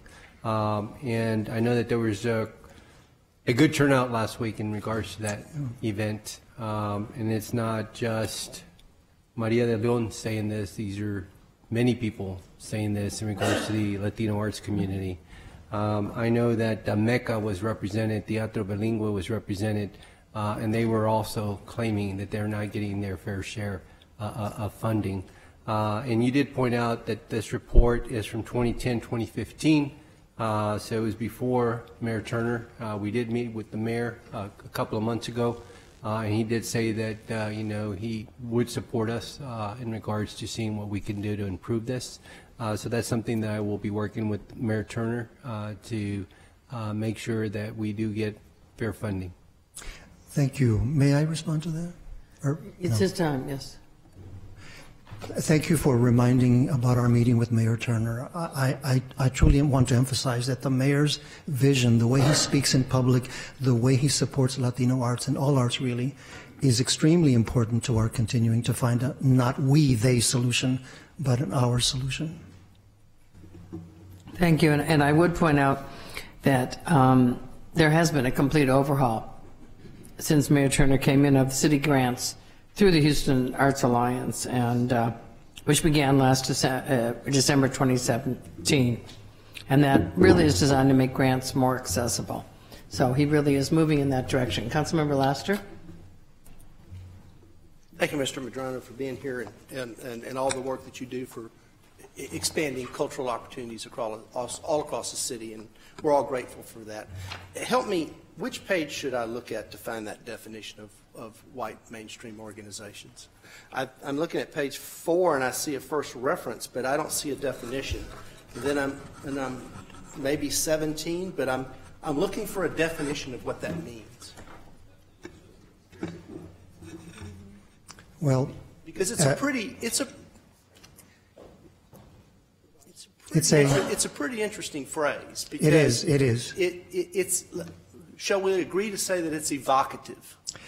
I will say that it is a phrase that is used by policymakers. The study that was done by Helicon, Helicon, talks quite a bit about white mainstream as a phrase that has to be put in quotations. Motion to extend? Because it is provocative. In favor, opposed? Go ahead. Well, I mean, clearly Houston is a city, and I'm proud to represent a district that has 85 language communities in it.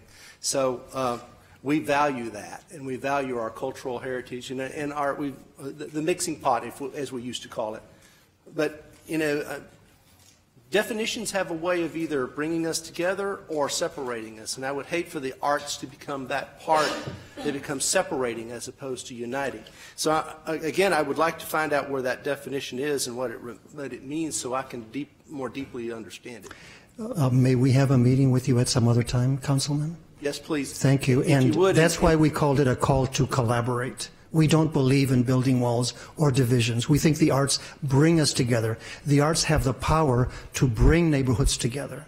That's why this is called a call to collaborate. I think that's the reason it's so important that we understand the phrases that we're using. And if there is a definition here, I'd like it to be pointed out to me so I can help understand it better. Otherwise, I think sometimes the evocative part becomes which is endemic to art sometimes, and a good thing to art. But sometimes the evocative can be provocative as opposed to evocative. Thank you. So, thank you, sir. Councilmember Gallegos. Thank you, Mayor Pro Tem. I failed to mention, and I'd like to acknowledge and thank again John Abodili, President and CEO of the Houston Arts Alliance. He was at the meeting last week as well, so I want to thank him again for being at the meeting and hearing everyone's concerns. I know that in regards to the hot tax, 19.3% is of the hot tax that goes to the arts, which is regulated with the state. And that was one discussion that we had last week, is that the state legislative is meeting in 2019. It's our opportunity, hopefully, to work with our state legislators to see if somehow that can change in regards to the amount, or increase it, where some of it can go to various arts communities within the city of Houston. So that's something that I'm hoping that we can work to hopefully be successful in that. Be great. I'm happy to help with that. Thank you very much, sir. Thank you. Philip Temple, to be followed by John Dryden. Go ahead, sir. Thank you. Members of City Council and meeting attendees, thank you for your time today. My name is Philip Temple, and I'm a constituent of the Woodcrest community in District C. I'm asking you to remember the following few minutes today, the number 25 and action. I'll explain as I describe the problem of flooding 3 times in the past 4 years. Just over 4 years ago today, my family and I made the most important financial decision in our lives. We purchased the home in which we live today.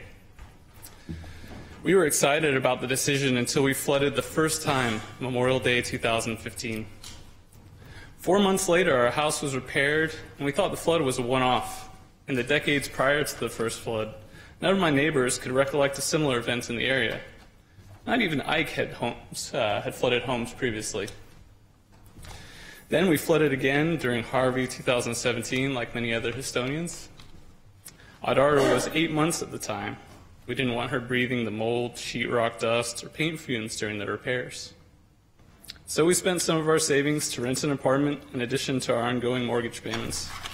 And 5 months later, our house was repaired and we moved back. Harvey was supposed to be a once in a 1,000 year event. Surely we wouldn't flood again. But most recently, on July 4th, instead of celebrating our nation's independence, we spent the day moving furniture and dealing with water entering the house a 3rd time. July 4th was the 2nd flood our daughter had experienced. 3 months have gone by since that day, just about, and renovations on our house are not complete. This is where I come to that number I mentioned before, 25. All the months of repair I mentioned adds up to 1 year, 12 months. 12 months out of the 48 in which we've lived in our house. That's 25% of the time. We've been dealing with the flood-related repairs and renovations. Those are 12 months my family and our neighbors could have been doing other things. My neighbors and I do not live in the 100 or the 500-year floodplain. We live in an area with inadequate stormwater drainage. Drainage designed for the original houses built in the 50s or shortly thereafter. My neighbors and I have been trying to get the attention for this issue by submitting 311 reports, contacting our council members and members at large, attending CIP meetings, attending city council member meetings, such as today, and going on local news. Sadly, the results of our efforts, nothing has been done to improve the drainage. That's why I'm here today as your constituent, just as one of my neighbors was here a few weeks ago, taking my vacation time to call for action. Action to address the stormwater drainage issue by assigning our neighborhood to the local drainage project list. Action to add the Woodcrest area to the CIP list. Thank you, sir. Yep. Your time has expired. Thank you. And I know that you've contacted our office, and I know you've been in touch with a number of my staff. And I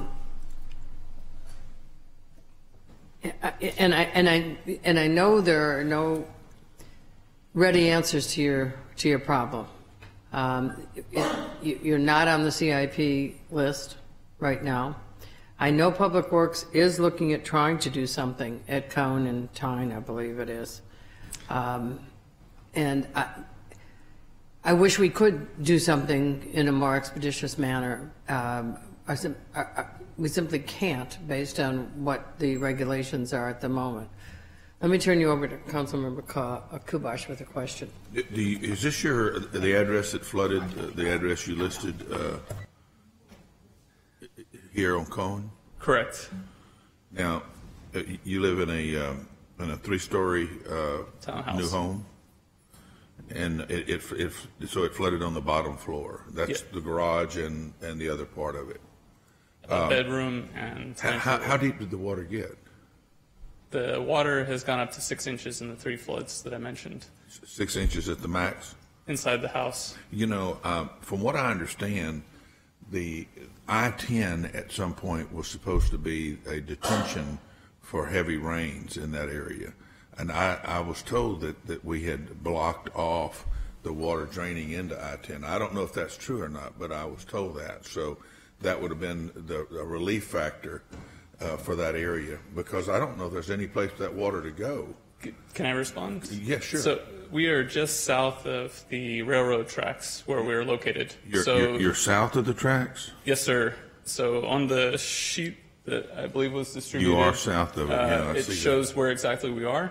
And just And just to comment on what Mayor Pro Tem Cohen had mentioned, it's not just our house, but several houses in the area. And I've tried to highlight that with some of the highlighting on the sheets provided. Has there been a lot of homes in there flooded 6 to 8 inches, 10 inches? There have been several, yes. Yeah, you're in a real specific area bordered by that railroad track. So that's a dam to the north of you there. Okay. Yes, sir. Thank you very much for your presence. Thank you. And I think what we've heard, and again, I can only imagine your frustration. But as far as I know, and I know you know this, but Public Works has stated upsizing the storm sewer pipe does not align with local drainage project guidelines. And that project would be CIP size.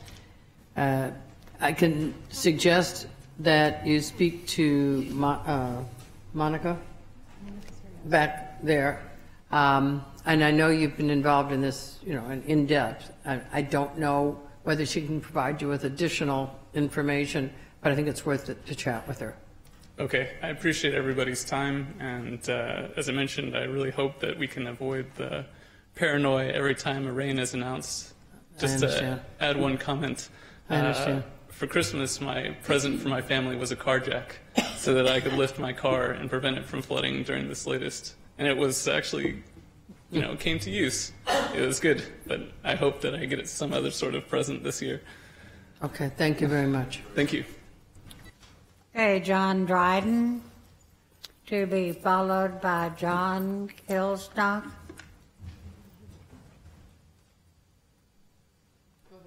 Okay, thank you for listening to me.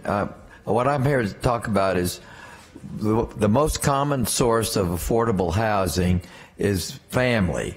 When a person needs a place to stay, they go stay with their family until they can get it together enough to get a place of their own. The second most common source of affordable housing is friends. 1 or 2 or 3 people that can't afford a place on their own get together and become roommates, and that way they can afford housing.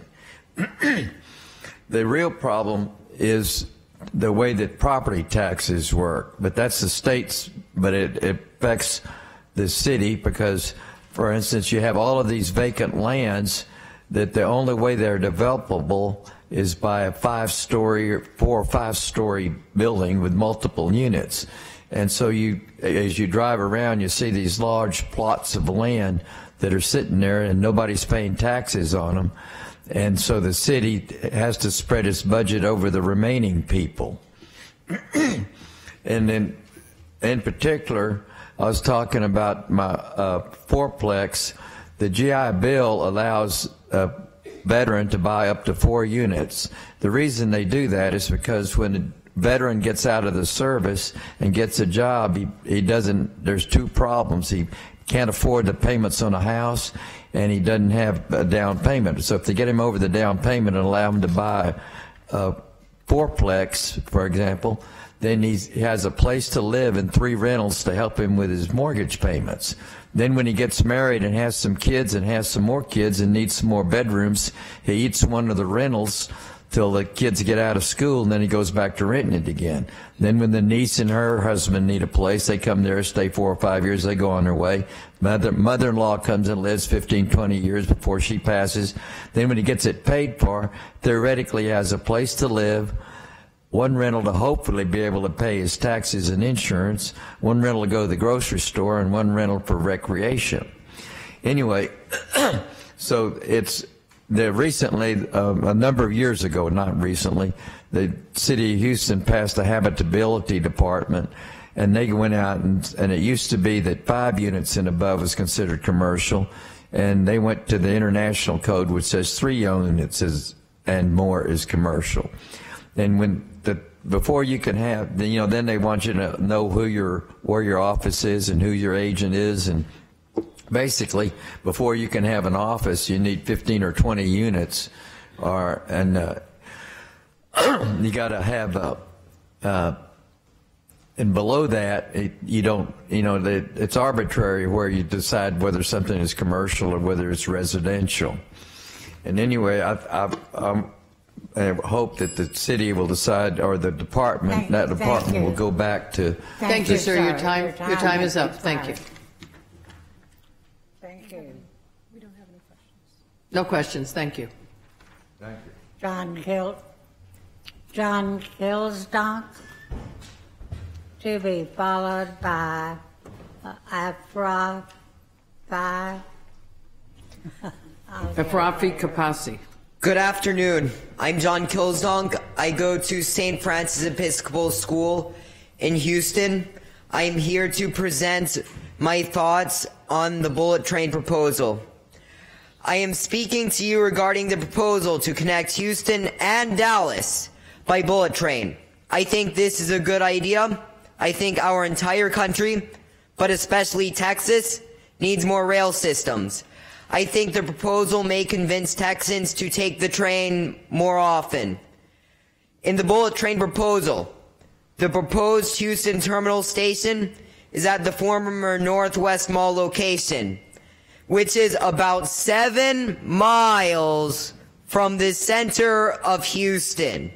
In many major cities, the major train stations are in or near the center of the city, with smaller stations near the centers of smaller towns. Even though most people in Houston do not live in the center of the city, many people work there. In most major cities, many people who work in the city commute on trains from surrounding towns. It is easy to take a train into the city, transfer to an underground system or light rail system, and travel anywhere in the city. The central locations of the stations in many cities make train transport both useful and popular. A similarly central Houston station could link our light rail and be useful and popular. It would be convenient for travelers if the bullet train station were built next to a light rail station. People could connect from the bullet train to the light rail and vice versa. This way, both the light rail system and the bullet trains would get more use from more people. Convenience can have a big effect on whether people will take the train, drive, or fly. People do what is most convenient. I think the station should be built only about 6 miles down the track from the originally proposed location, near the center of Houston, where there is enough space to build the size of the unique Denver Union Station. It is a hub in Denver, where all modes of transportation meet. I found a good spot to build a similar downtown hub and bullet train station in Houston. In the Google Earth image in your folder, I drew a big station, the size of Denver Union Station, to make sure one would fit. It is only 1 mile from the center of Houston. The new Houston station could be right next to the Red Line Metro station at Burnett Street. It would connect people to the Houston Light Rail system, which would make it convenient for many people. Thank you. I'm sorry, sir, your time is up. We have a number of people that would like to address you. I would like to say that we have your letter, of course, in front of us. Yeah. But I would may I ask you what grade you're in, please? I am a freshman in high school right now. Thank you. And I would also like to compliment you on your presentation. I have a hearing deficit, and consequently I read the closed caption most of the time because I can't hear that well. But if everybody spoke and pronounced as well as you do, I wouldn't have to read any closed caption. So I really thank you very much. And now I'm going to ask Vice Mayor Pro Tem Davis to address you. Thank you, sir. I appreciate your presentation today. I need you to write one more. I see that you're from Santa Fe. Yes, but I am going to move to the Woodland Heights in a month. Okay. Because there's an area, Highway 3, with a rail system on it as we speak, and I think it would be a great, it would be advantageous for everyone who lived the Galveston, League City, Santa Fe area to be able to come straight to the city of Houston down Highway 3. So again, I want to thank you so much for the thoughtfulness that you put into this presentation, and then also having the courage. Maybe you didn't need the courage, but you did a great job today. Thank you. Thank you, Vice Mayor Pro Tem. Councilmember Robinson? Yeah, I think, John, if I may, Mr. Kildonk. Yes, Kildonk. You look fearless, and your diction is excellent. I'd like to salute your father, who's very proudly sitting behind you, and we can all see that. Glad you mentioned Denver. You know who's going to get the first high-speed bullet train in the Americas, right? What state? Is it Colorado? I'm not sure. It's Texas. It's Texas. Yeah. We're going to get it. So this is great news, and I love what you've brought to us because your presentation is very clear. Your passion is obvious. I'm glad you're here today. I know some of my colleagues are aware that I've been working with some folks in District A where the Northwest Mall facility is, and there's actually been some really exciting work around that transit hub, and you're right to point out that there's not rail there yet, but there's a number of us who are really working on getting light rail or some kind of mass transportation there, and there's a whole logic to why that site is quite extraordinary for the city of Houston. And just remember, we're going to get that technology. I'd like you guys to come back because next week I think there's actually going to be some presentations to look at in that lobby outside this room that I'd like for you to see. And if not, please stay tuned, and we're looking forward to working with you, John. I would like to know how should I stay tuned into this? Well, I am going to give you a card at the end of this presentation, and I hope you and your dad will contact my office so we can be in touch with you. But you could come back next week, depending on what your schedule is. But we're grateful that you're here and look forward to working with you. Thank you, Councilmember. Councilmember Edwards? Thank you. Thank you, Mr. Kilsdonk, for your presentation. It was extremely refreshing to hear in terms of your engagement, your level of engagement in research on the topic. I happen to be a big proponent of high-capacity transit options being expanded. We are going to be adding about 1 million people to our region in the next couple of decades, and so we've got to think about how to conveniently transport people, how to give those who are transportation dependent options to travel that are more convenient and get them more efficiently where they need to go, but also those that are not public transportation dependent, we also need to give those individuals options as well. And so your points about connecting into business centers like downtown, I think, are essential and, in fact, very timely.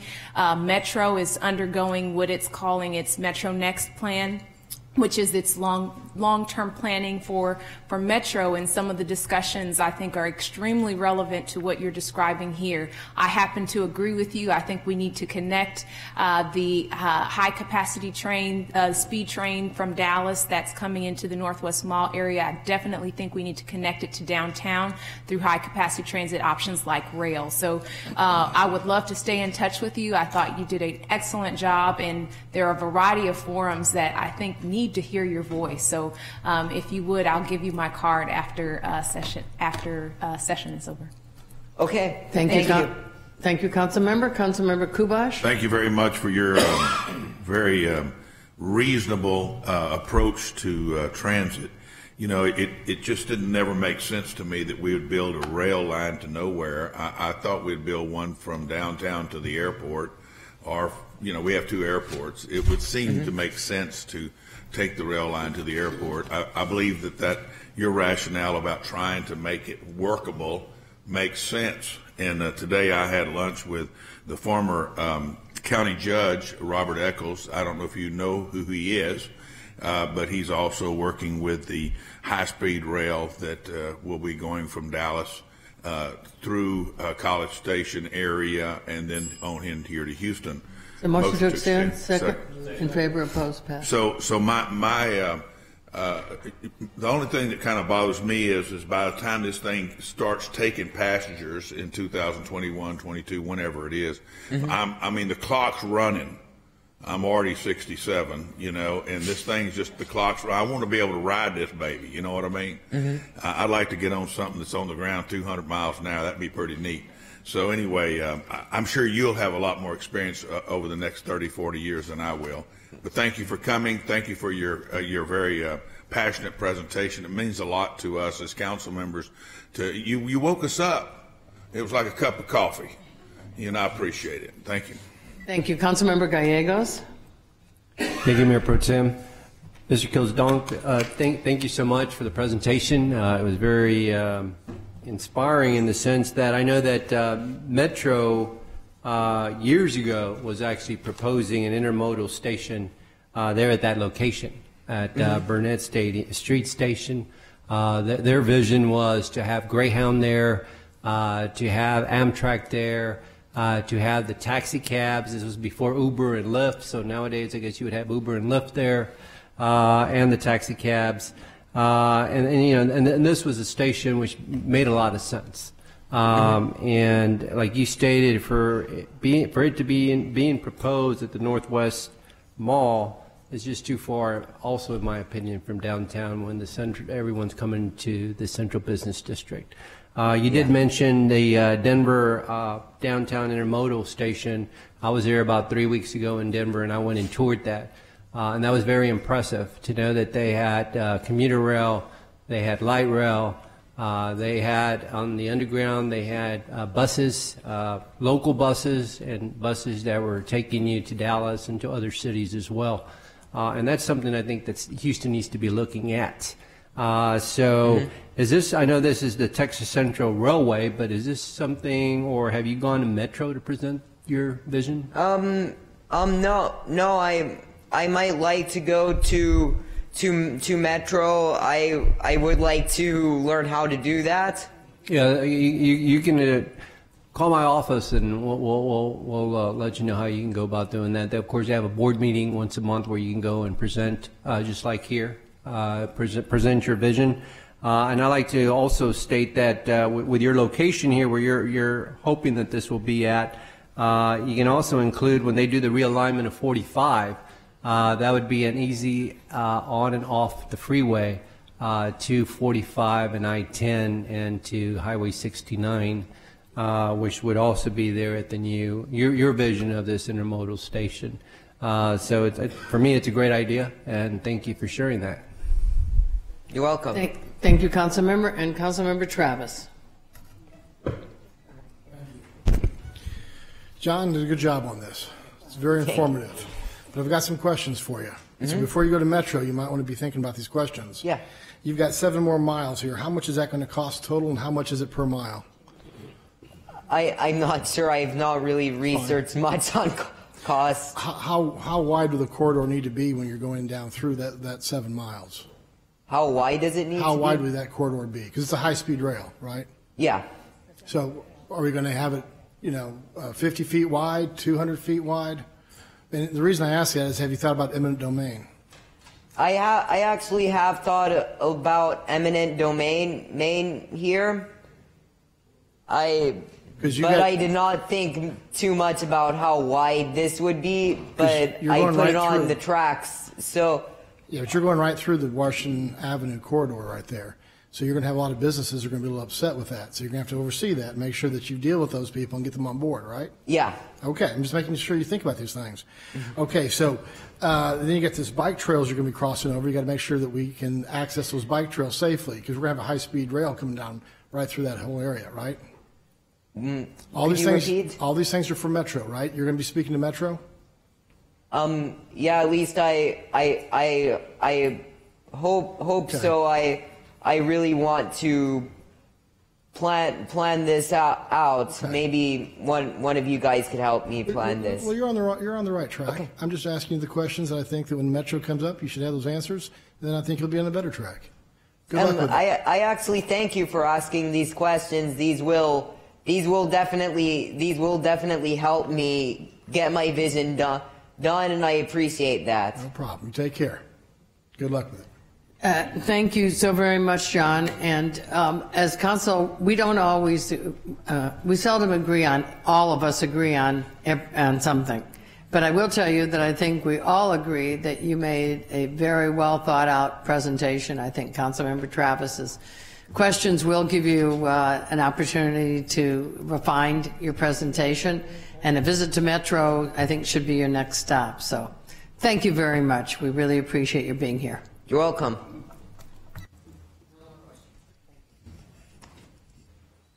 Okay, Friday? Yes, Kapasi? I'm sorry. Ashrafi Kapasi. Go ahead. Good afternoon, everybody. I decided to come and talk to the City Council because I'm just a single mom raising 2 kids in the 3rd Ward. I moved to the area only a couple of years back since my kids moved to a good middle school, the Magnet School in 3rd Ward, Baylor College of Medicine and Academy at Ryan. So since I moved there and I move around the area with my children, mostly I use city facilities such as the park. I do go to TSU and to ride our bikes in the TSU Tiger Walk area. And what I noticed in both these situations was I just come across the entry-level personnel at city parks and city facilities are very committed to following the rule of law, and immediately they read you the law in such a manner that it discourages you from using the facility. So when Emancipation Park opened and I started using it with my kids, there were a number of rules for the pool, for the use of the gymnasium, and mostly they were not conducive to allowing us to participate as a tax-paying citizen in using the facilities. They were more in a way to restrict and deter. So I wanted to just talk to somebody at Parks and Rec and give my input suggestions so that they could hear my suggestions and maybe make it more conducive for us to be able to use the facilities. Before I contacted the City Hall to get a meeting to speak to you all, somebody did call me from Parks and Recs, a person by the name of Ms. Brianna Galindo, and she's going to take some of my concerns to the director and to Ms. Lucy Carrera. So I won't bring up all those concerns here, because I just wanted an opportunity to be able to bring up what the common man faces when trying to use the park. A couple of issues were cleanliness in terms of the pool, then closing the pool very randomly when people have arrived with children to use the facility and they have to be turned away disappointed. some of the rules that were implemented at the. Thank you. Thank you, ma'am. Your time is up. Vice Mayor Pro Tem Davis would like to speak to you. Right here. Right Yes, here. sir. Thank you, Mayor. Ms. Kapasi, is this the correct number for you listed on this? 832-970-8319. So your council member had to step out, Councilmember Borkins. Oh. That was an event that economic development event. New bank is opening up in District D and 3rd Ward. So he's had to step out. I will make sure that I give this and pass along that you have some concerns about some of the things that's taking place at Emancipation Park, and I'll ask them to reach out to you. Yes, sir. Thank Yes, you. ma'am. And also, I would suggest you speak to Renee, standing right there, as you leave, and he may be able to also help you. Thank you. Thank you. Okay, Marion Scott is not present. Yvette Arlano.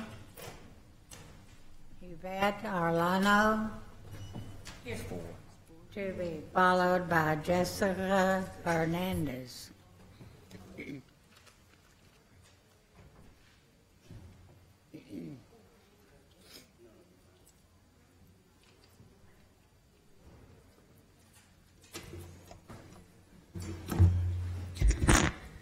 My name is Yvette Arellano. I am a policy research and grassroots advocate for TEJAS, Texas Environmental Justice Advocacy Services, found on the East End in Councilmember Gallegos' district. We advocate on behalf of the East End, specifically the neighborhood of Manchester, which I'm about to give you a date, so if you could write this date down. This Thursday is having a permit hearing. So Thursday, September 20th, 2018, at 7 p.m., the meeting will be held at Hartman Park Community Center at 9311 East Avenue P. This specific meeting is in order to address what Valero is asking for, which is an increase of hydrogen cyanide levels to 512 tons per year. The TCQ warns that to let them emit over 10 times that amount, and Valero wants to stop tracking its benzene emission reductions. I was very happy to hear all of the enthusiasm over the East End and its historic significance to the city of Houston, and also would like to acknowledge that the East End, specifically neighborhoods like Manchester, carry the unjust burden of environmental contamination and degradation, which leads us to advocate against environmental racism. This neighborhood specifically is home to a population that is 98% minority community. The local elementary school has a population that's 64% Spanish-speaking community, and yet the TCQ notices are only in English. To paint a broader picture of the neighborhood, Valero itself refines over 190,000 barrels per calendar day in a city that lacks zoning. That means that neighborhood parks like Manchester actually face the gates of Valero. That on the backside of the actual park is Contanda Chemical that houses 100 steel carbon storage tanks that range from 226 to over 74,000 tons of chemical material. And that all of these are being exposed to children, vulnerable populations, the sick. Because as of 2005, when the mayor of Houston, Mayor Bill White, released a closer look at air pollution in the city of Houston, a report in conjunction with the UT School of Public Health, and found that children living within 2 miles of the Houston Ship Channel are at a 56% higher rate of having acute lymphocytic leukemia. In 2 days, on September 20th, will be the anniversary of Sierra Rose, a 4-year-old who died of childhood leukemia, who lived within District I. I want to stress the importance of council members being present. Thank you. Thank you for coming down today. Quick question. I appreciate you coming down to your city to talk about what's going on. And the key thing that you mentioned was TCEQ, which is government on the state level. So what steps have you taken for your state senator and your state representatives about this issue? Our organization has testified before the Committee on Energy and Commerce and before Senator Green. We have appealed to the TCEQ in order to provide the notices in English and in Spanish, allowing for a proper notice time. And I appreciate, again, specifically, again, what steps have you all taken to address this with your state senator and your state representative? Engaged in letter writing, engaged with the offices, attempted to give supplemental information to both. And has it been a symbiotic relationship? No. Have they get? Okay. Okay. Thank you. Oh, sorry about that. Councilmember Gallegos. Thank you, Ms. Arellano, for being here. And I know exactly what you're referring to in regards to the pollution there in the Manchester and the East End area due to the chemical plants and what have you. You know, I've lost my mom, an older brother, my oldest sister from cancer. My oldest brother currently has stage 4 cancer. You know, when they were all younger, they grew up there in the Magnolia Park area. And this was before air conditioning. So my mom would leave the windows open, and there was that stench in the air. So she would have to close the windows and turn on the fans. But I feel like they're not here because of that way back when. But like Councilmember Davis has stated, I know y'all were at the Magnolia Multi-Service Center a few months ago at their Civic Club meeting, and y'all were saying, what is the city doing? What is the city doing? What is the city doing? Again, the city, all we can do is just monitor it. The regulations are the state and the federal government. That's where you need to focus on. There's an election coming in November. Register people to vote. Make sure people that are elected will enforce these policies. That's where I feel Texas focus should be, is registering people to vote this coming November. Make sure that those elected officials that get elected, make sure what their policies will be once elected. Again, because this is the state, this is the feds. You know, with the administration that we have in Washington and what we have in Austin, that's why we're getting the short end of this stick. But y'all seem to focus on the city, and all we do, we can only monitor.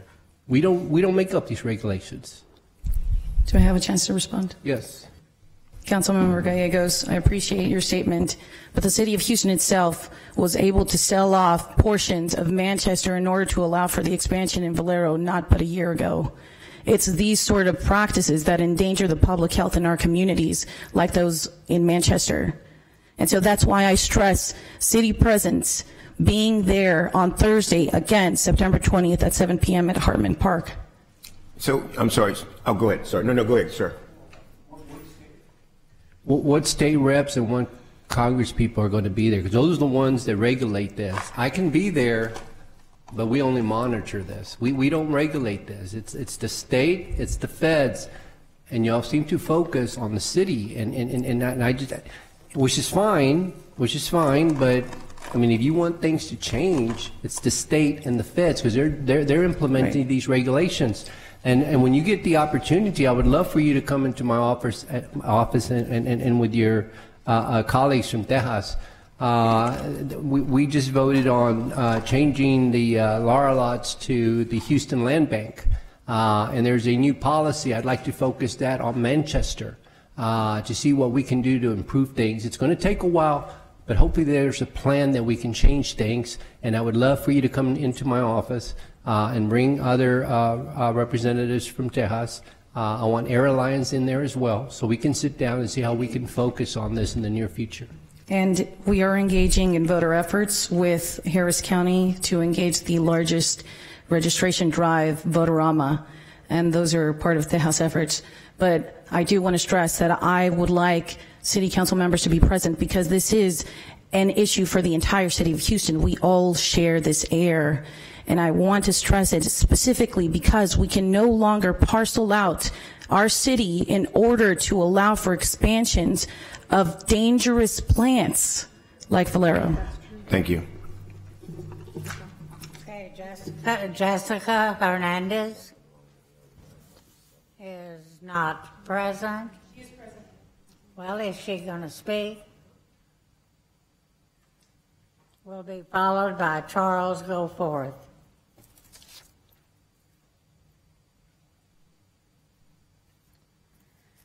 Good afternoon. My name is Jessica Hernandez. I am a youth outreach coordinator of Tejas Barrios. As a concerned community member, I would like to comment against Valero Houston Refinery.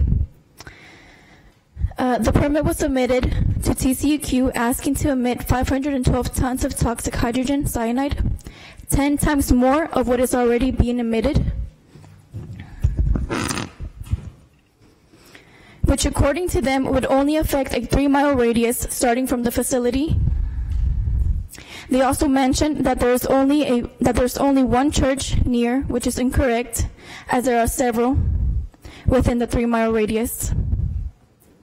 Hydrogen cyanide is a colorless, odorless, and extremely flammable and extremely poisonous gas. Breathing small amounts of hydrogen cyanide may cause headaches and nausea, and in large amounts may cause seizures and early and even rapid death. TCEQ knows that Valero hydrogen cyanide emissions will exceed the short-term and long-term levels by 2.4 times of long-term and short-term by 3 times. I work with youth and families in Manchester, specifically Hartman Park, which Valero is just across the street, walking distance. Many times our kids do not want to be outdoors as the smell is too strong, coming from the toxic gases. We are demanding for TCEQ to put a stop to this permit and your help as representatives to stop poisoning our already vulnerable communities,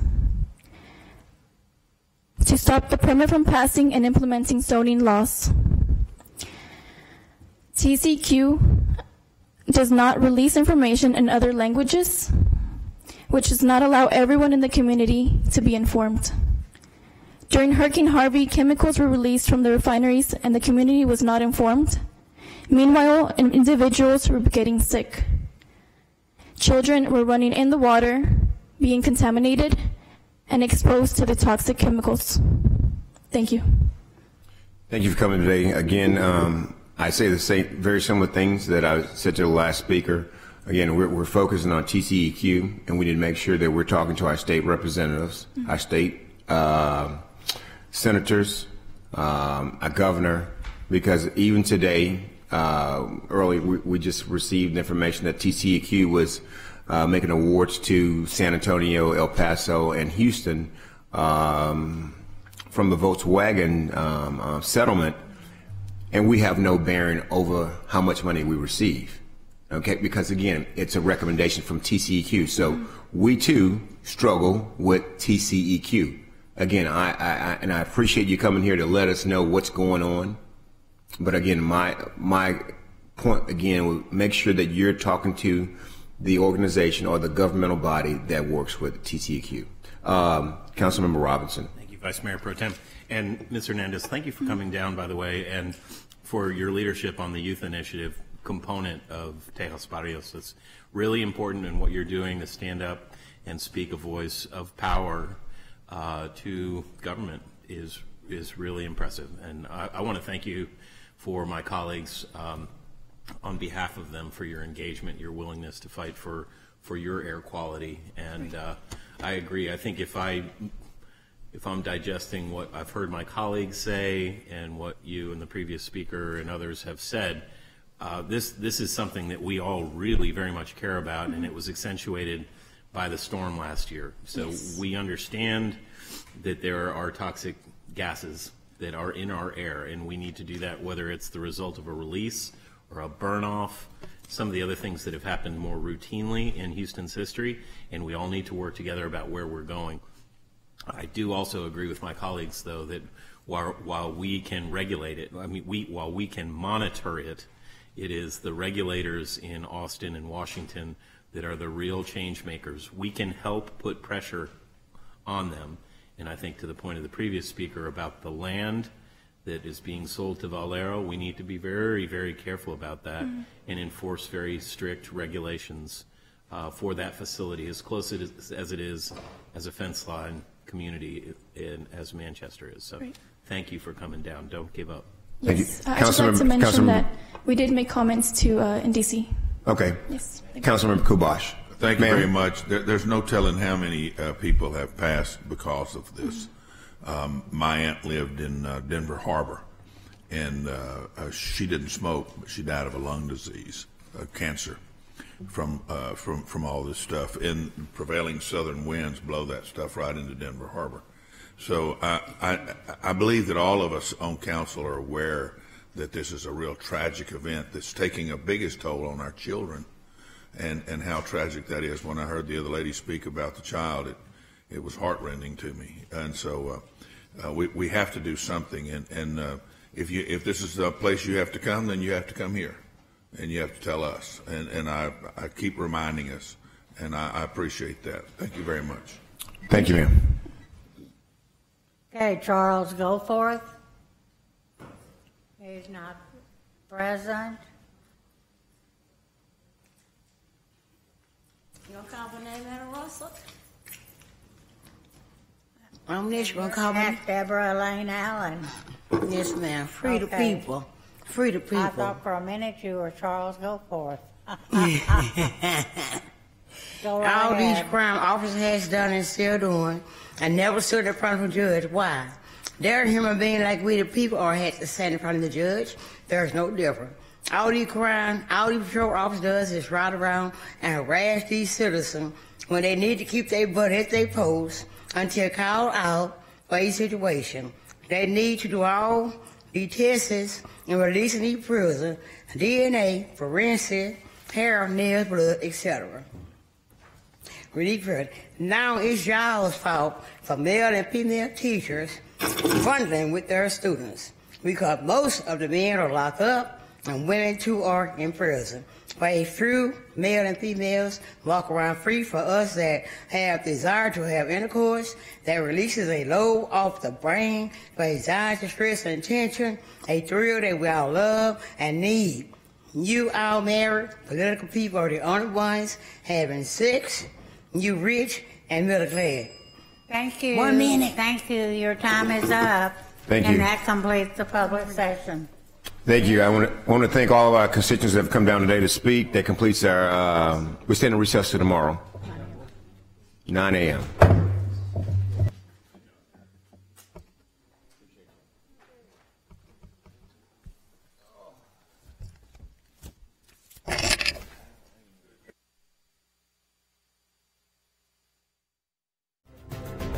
That concludes the public session of the Houston City Council. You can see the City Council replay of the public session Thursday at 7 p.m. and the replay of the City Council agenda session on Friday at 7 p.m. The Council can be seen in its entirety on Saturday at 6 p.m.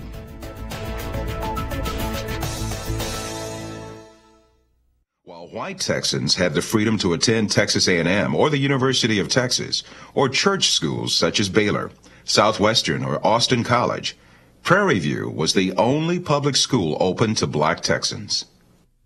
Attending college was indeed a dream in a state where very few people even finished grammar school. In 1897, in an effort to expose Prairie View students to successful black role models, Principal E.L. Blackshear invited the influential educator and black leader, Booker T. Washington, to be the commencement day speaker. Washington had been born into slavery and enjoyed much success as the president of Tuskegee Institute in Alabama. Principal Blackshear also introduced intercollegiate athletics, and Prairie View played its first football game in 1907, defeating Wiley College 7-0. The early principals at Prairie View A&M maintained strict rules on the campus. Principals at that time had almost total control over the students' daily activities. They kept the campus separated, men on one side, women on the other side. They made sure that the students went to what they call Vespers, where they would have daily prayers, the daily gatherings where they would go to church. They were taught how to handle themselves in social settings. The university set up events to teach the students how you should dress and how you should act. In 1901, Texas entered a dynamic new era when on January 10th, just south of Beaumont, the Spindletop Claim brought the booming oil industry to the formerly agrarian culture. Even though Texas was now enjoying the big oil boom, times continued to be tough for Prairie View. Every time the institution looked up, it was facing, a storm or an enrollment problem or a natural disaster or no money, not enough money for whatever. But there were some people back there who amazingly were well qualified. Many of them came from some of the finest schools, found their way to this place. The beginning of the new century brought change on the national level as well. In 1909, the National Association for the Advancement of Colored People, or NAACP, was founded to promote the use of the courts to restore the legal rights of Black Americans. Prairie View began to offer baccalaureate degrees, and by 1916 had graduated over 1,500 students.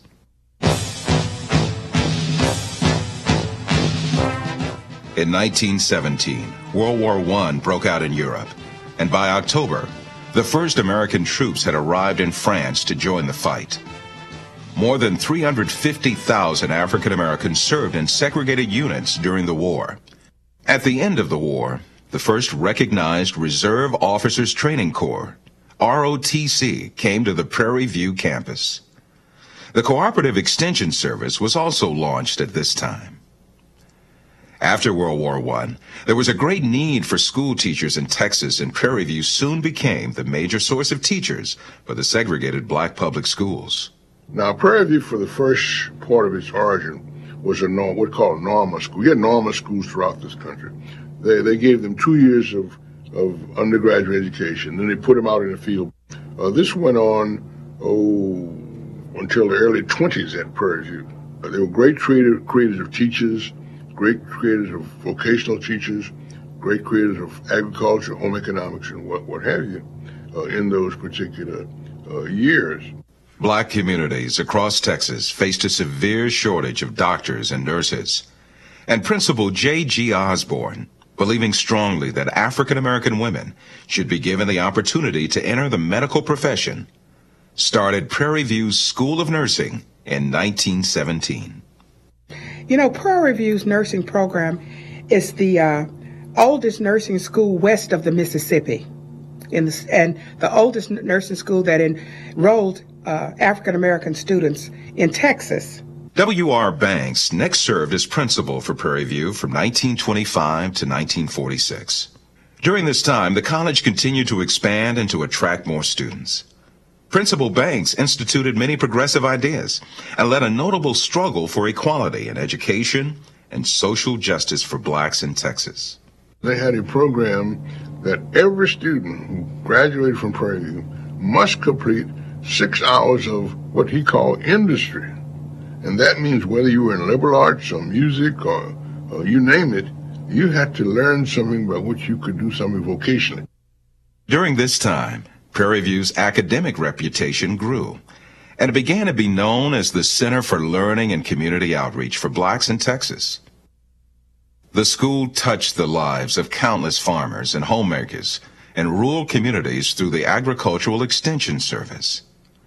Thousands of black farmers attended sessions at Prairie View to learn how to better operate their farms. Most of the teachers that taught in the historically black schools then came out of the teacher education program here at Prairie View.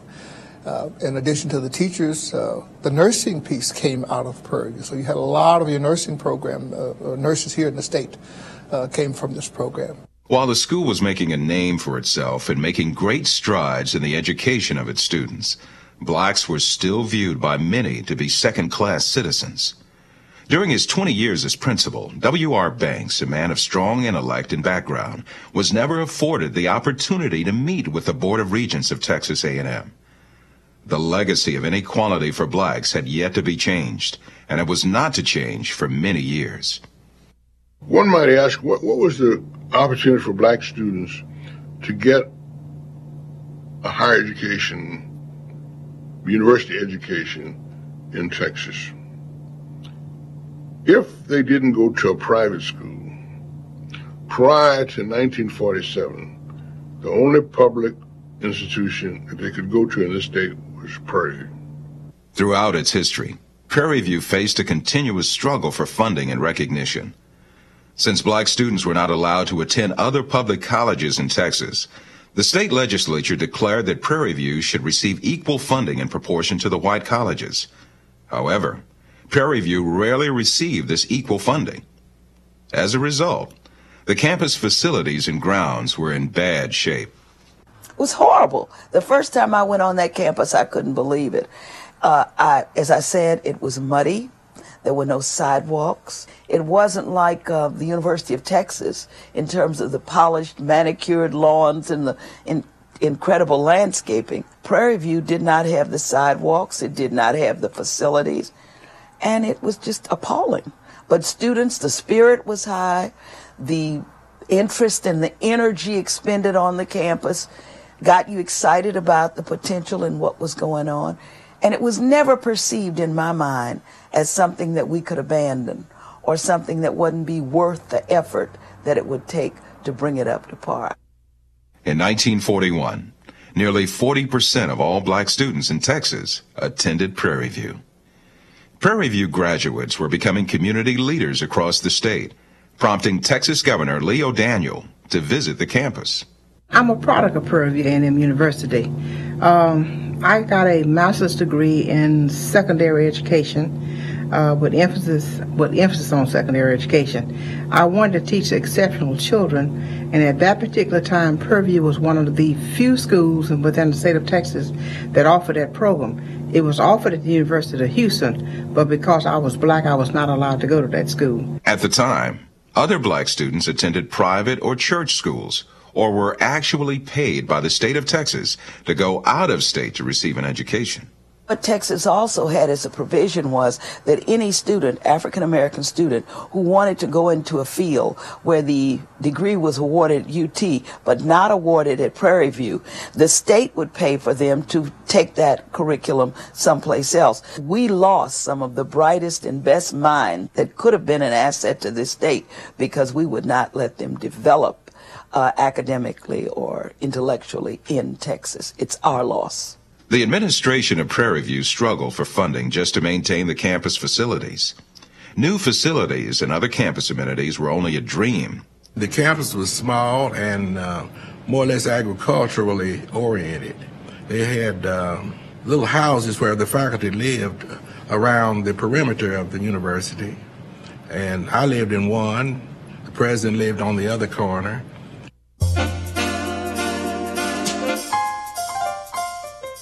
In 1941, America found itself again fighting in a war overseas. During World War II, Prairie View made many contributions to the war effort. Since most male students were in the armed forces, an all-girl band, the Prairie View Co-eds, traveled across the U.S. performing at black military bases, theaters, and other universities. Their success enabled them to perform at New York's famed Apollo Theater in Harlem, where they presented 4 shows a day. But walking out there, you know, my knees were kind of knocking because New York, the Apollo Theater, that was the epitome, you know? When traveling across the segregated South, the Prairie View Co-eds stayed at black-owned hotels and ate at black-owned restaurants. If there were no restaurants serving blacks, these young college students had to eat at the back door of white-owned restaurants. Riding up in 3 station wagons, all college-educated women, and somebody who was white-skinned takes a straw out of his mouth and spits and says, "We don't serve no niggas here." We had to keep going just to use the restroom. That's mistreatment. And it was lack of respect, and it's a day which I hope none of the other people of my race ever have to know.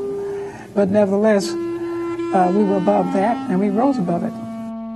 Because of their contributions to inspiring the country's morale during the war, the co-eds were recently honored on the campus. When the country was at war, a senior ROTC unit was established on the Prairie View campus. In 1945, the school was renamed Prairie View University. The school was authorized to offer all courses taught at the University of Texas in Austin as the need arose. During this time, Texas and the South remained segregated.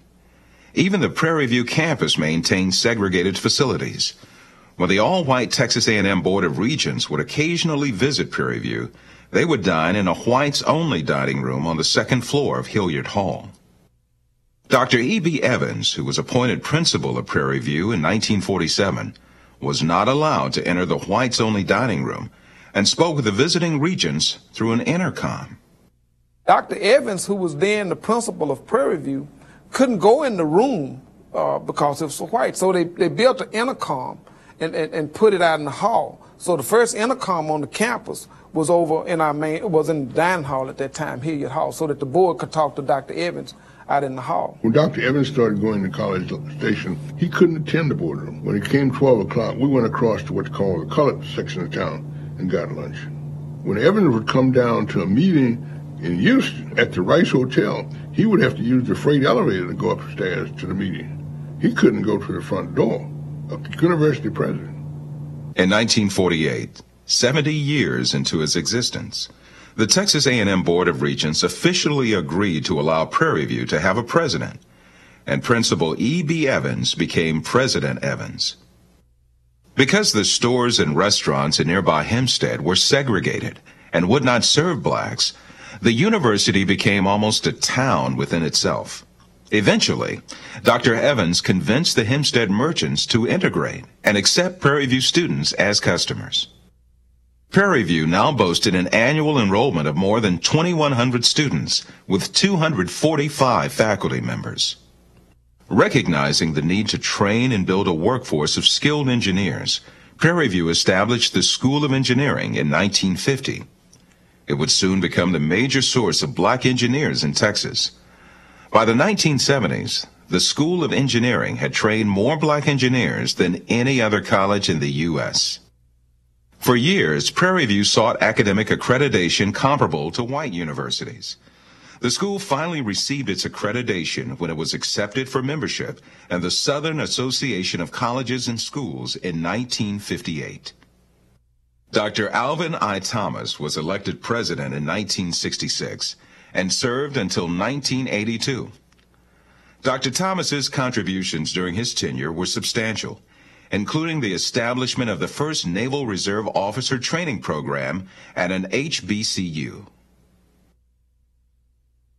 During the 1960s and early 70s, the issue of civil rights gripped the nation as blacks demanded equality.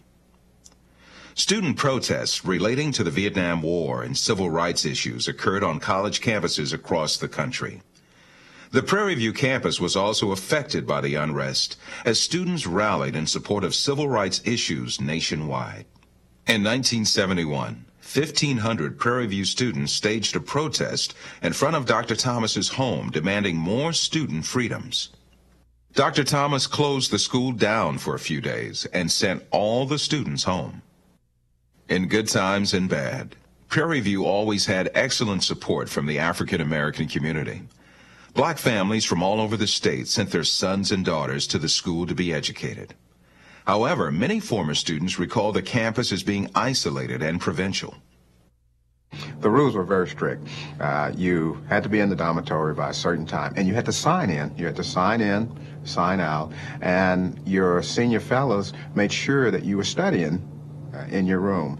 Had to go to church on Sundays, you know, those things that you had to do. We still had dorm mothers, and freshman students could not be out after 6 o'clock in the afternoons. So we had to be in our rooms and signed in. That was room check.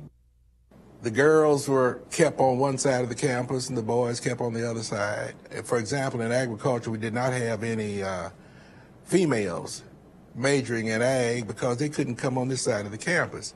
There was a chapel exercise that was compulsory on Sundays. There was one that was volunteered through the week, but students did attend. A movie was on the campus. That was the main recreation. In 1973, the state legislature again changed the name of the school to Prairie View A&M University. It was still part of the Texas A&M system, but not sharing equally in state funding. The Black Caucus in the state legislature began to question this.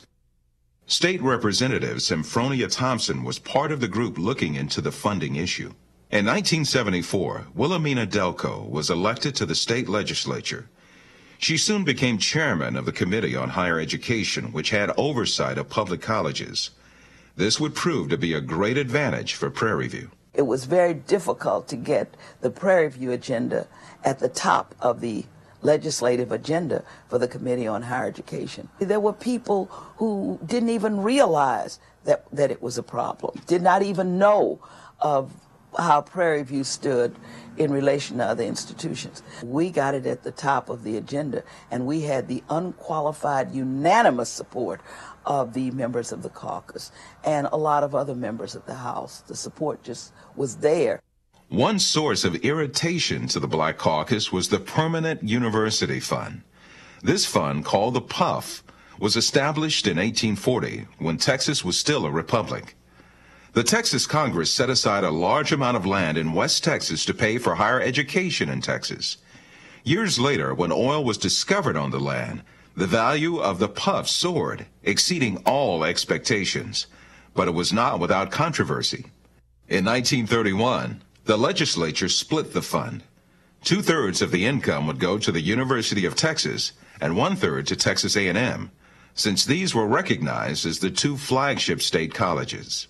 Prairie View held the position that they should share in these funds, since they actually began operation before the University of Texas was even founded, and since they were part of Texas A&M. But without a voice in the legislature, Prairie View's request for equal funding went unanswered.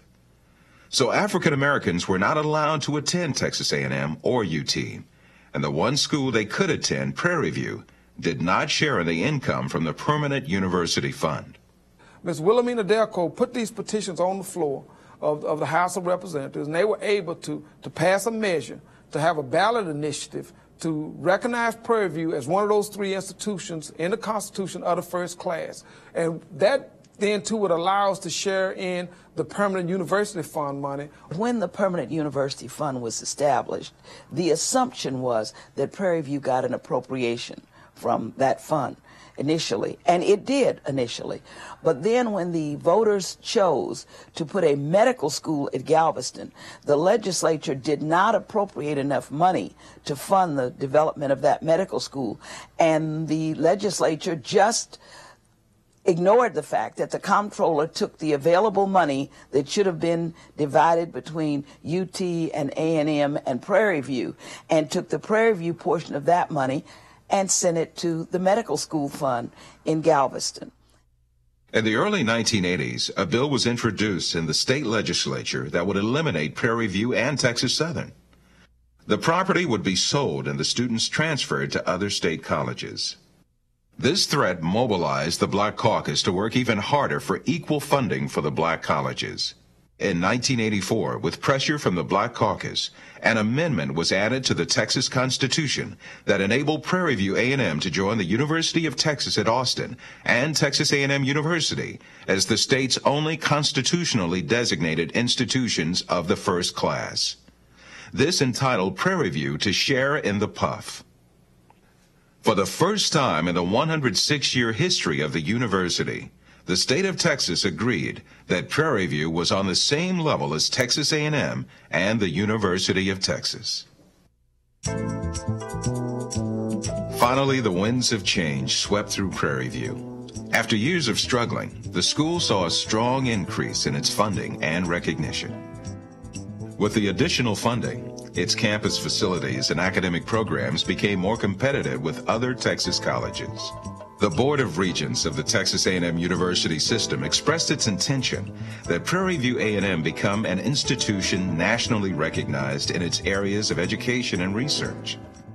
Though not a military school, members of Prairie View's administration often came from military backgrounds, such as Dr. Percy A. Pierre, who served in the Department of Defense. He was appointed 4th president of the university in 1983. Dr. Pierre sought to improve the school's academic standing and established an honors program to attract more professors with PhDs to the campus. With the additional funds that came from the state, Dr. Pierre developed a master plan for the campus and built a new library. He even considered expanding Prairie View with a branch in Fort Worth, but these plans never came through. In 1989, the school announced that for the first time, an alumnus, Lieutenant General Julius W. Becton, Jr., would become university president. President Becton was the first graduate of the university to attain star rank in the military. Dr. Charles A. Hines was named as the 6th president of the university in November of 1994. A graduate of Howard University and a retired major general in the U.S. Army, Dr. Hines brought a new vision and direction to Prairie View. At the same time, he reconfirmed the school's mission. The mission of the university is a land-grant university. It's teaching, research, and service. And that embodies everything that we do. If you wanted to break that down into a very basic statement, it's to provide an education to all who seek it. During his administration, undergraduate enrollment grew by 20%. The university endowment increased by over 500%, and the university created more than 20 new academic programs. We have, I think, 4 or 5 very, very outstanding academic areas that can rival any program anywhere in the country. Biology, that produces medical doctors and dentists. Architecture, that wins in competitions against the major universities, against Rice, Texas A&M, UT. The country school that started out teaching broom making now offers PhD programs in electrical engineering, juvenile justice, and educational leadership.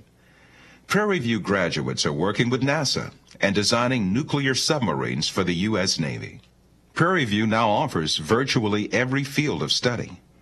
One group of enterprising engineering students built an award-winning solar-powered car.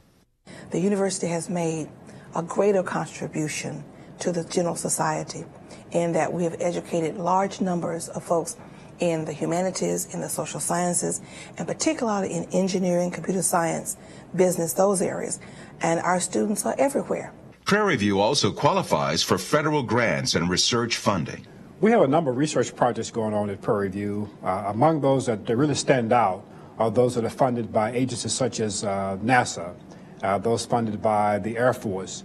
The NASA project, the primary one, the main one, is one where we work with them on radiation effects on materials and people as we try to explore outer space. As it is at most colleges, Prairie View students participate in many on-campus activities and student organizations, including national sororities, fraternities, honor societies, religious groups, the forensic team, and choir. In September of 2002, the Prairie View Concert Chorale was honored to represent the United States in one of Europe's most prestigious music festivals, the International Music Festival Ratislavia Cantans. The Prairie View Concert Chorale was the only choir from the United States that participated in the festival. We were asked to go to Poland as a result of a performance we did with Houston Symphony Orchestra back in March of 2001. They delighted audiences by performing a wide range of music, from the Star-Spangled Banner and Porgy and Bess to Handel's Messiah.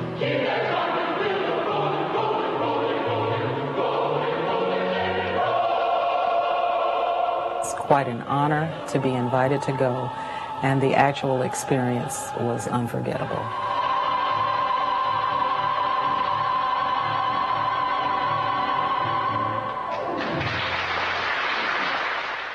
Many success stories have come out of the school's highly regarded ROTC programs.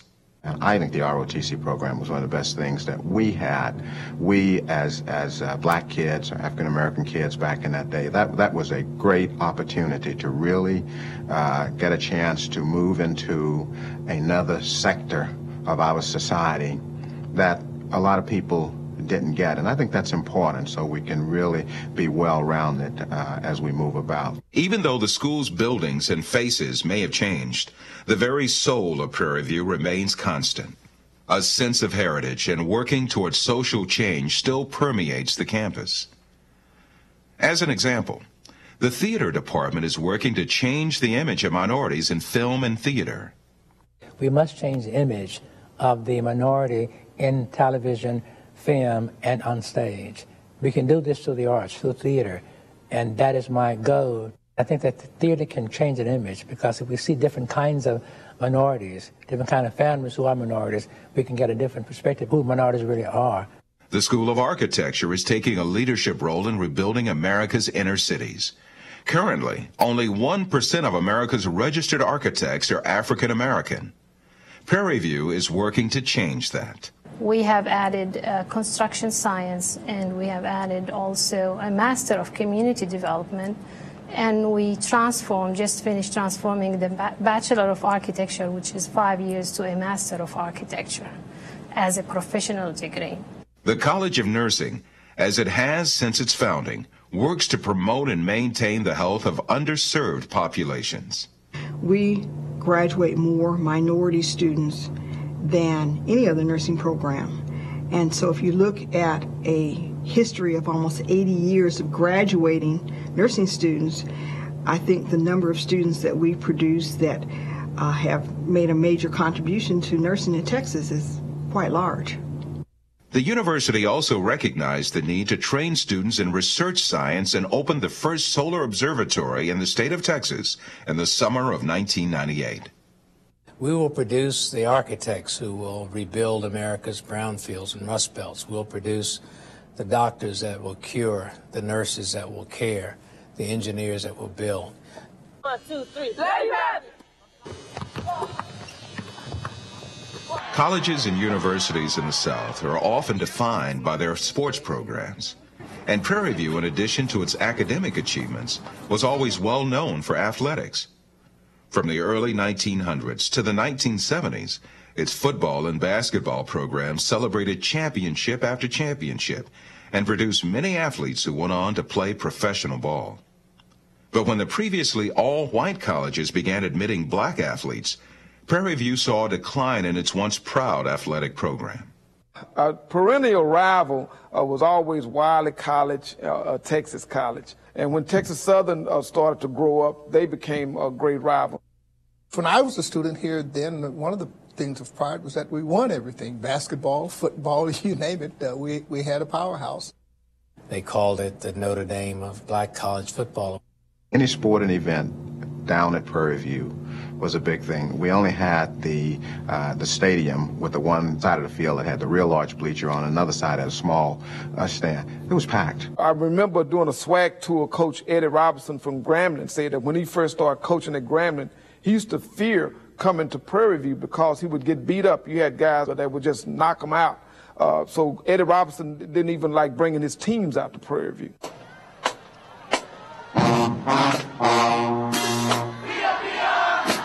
You hear those drums in that box section coming down the street, or even over there just practicing, you know something good's going to happen, you know. Or at a halftime celebration, nothing like halftime. I mean, the crowd, and then of course you've got the majorettes, referred to as the black boxes. Them to Washington to participate in its inaugural celebration.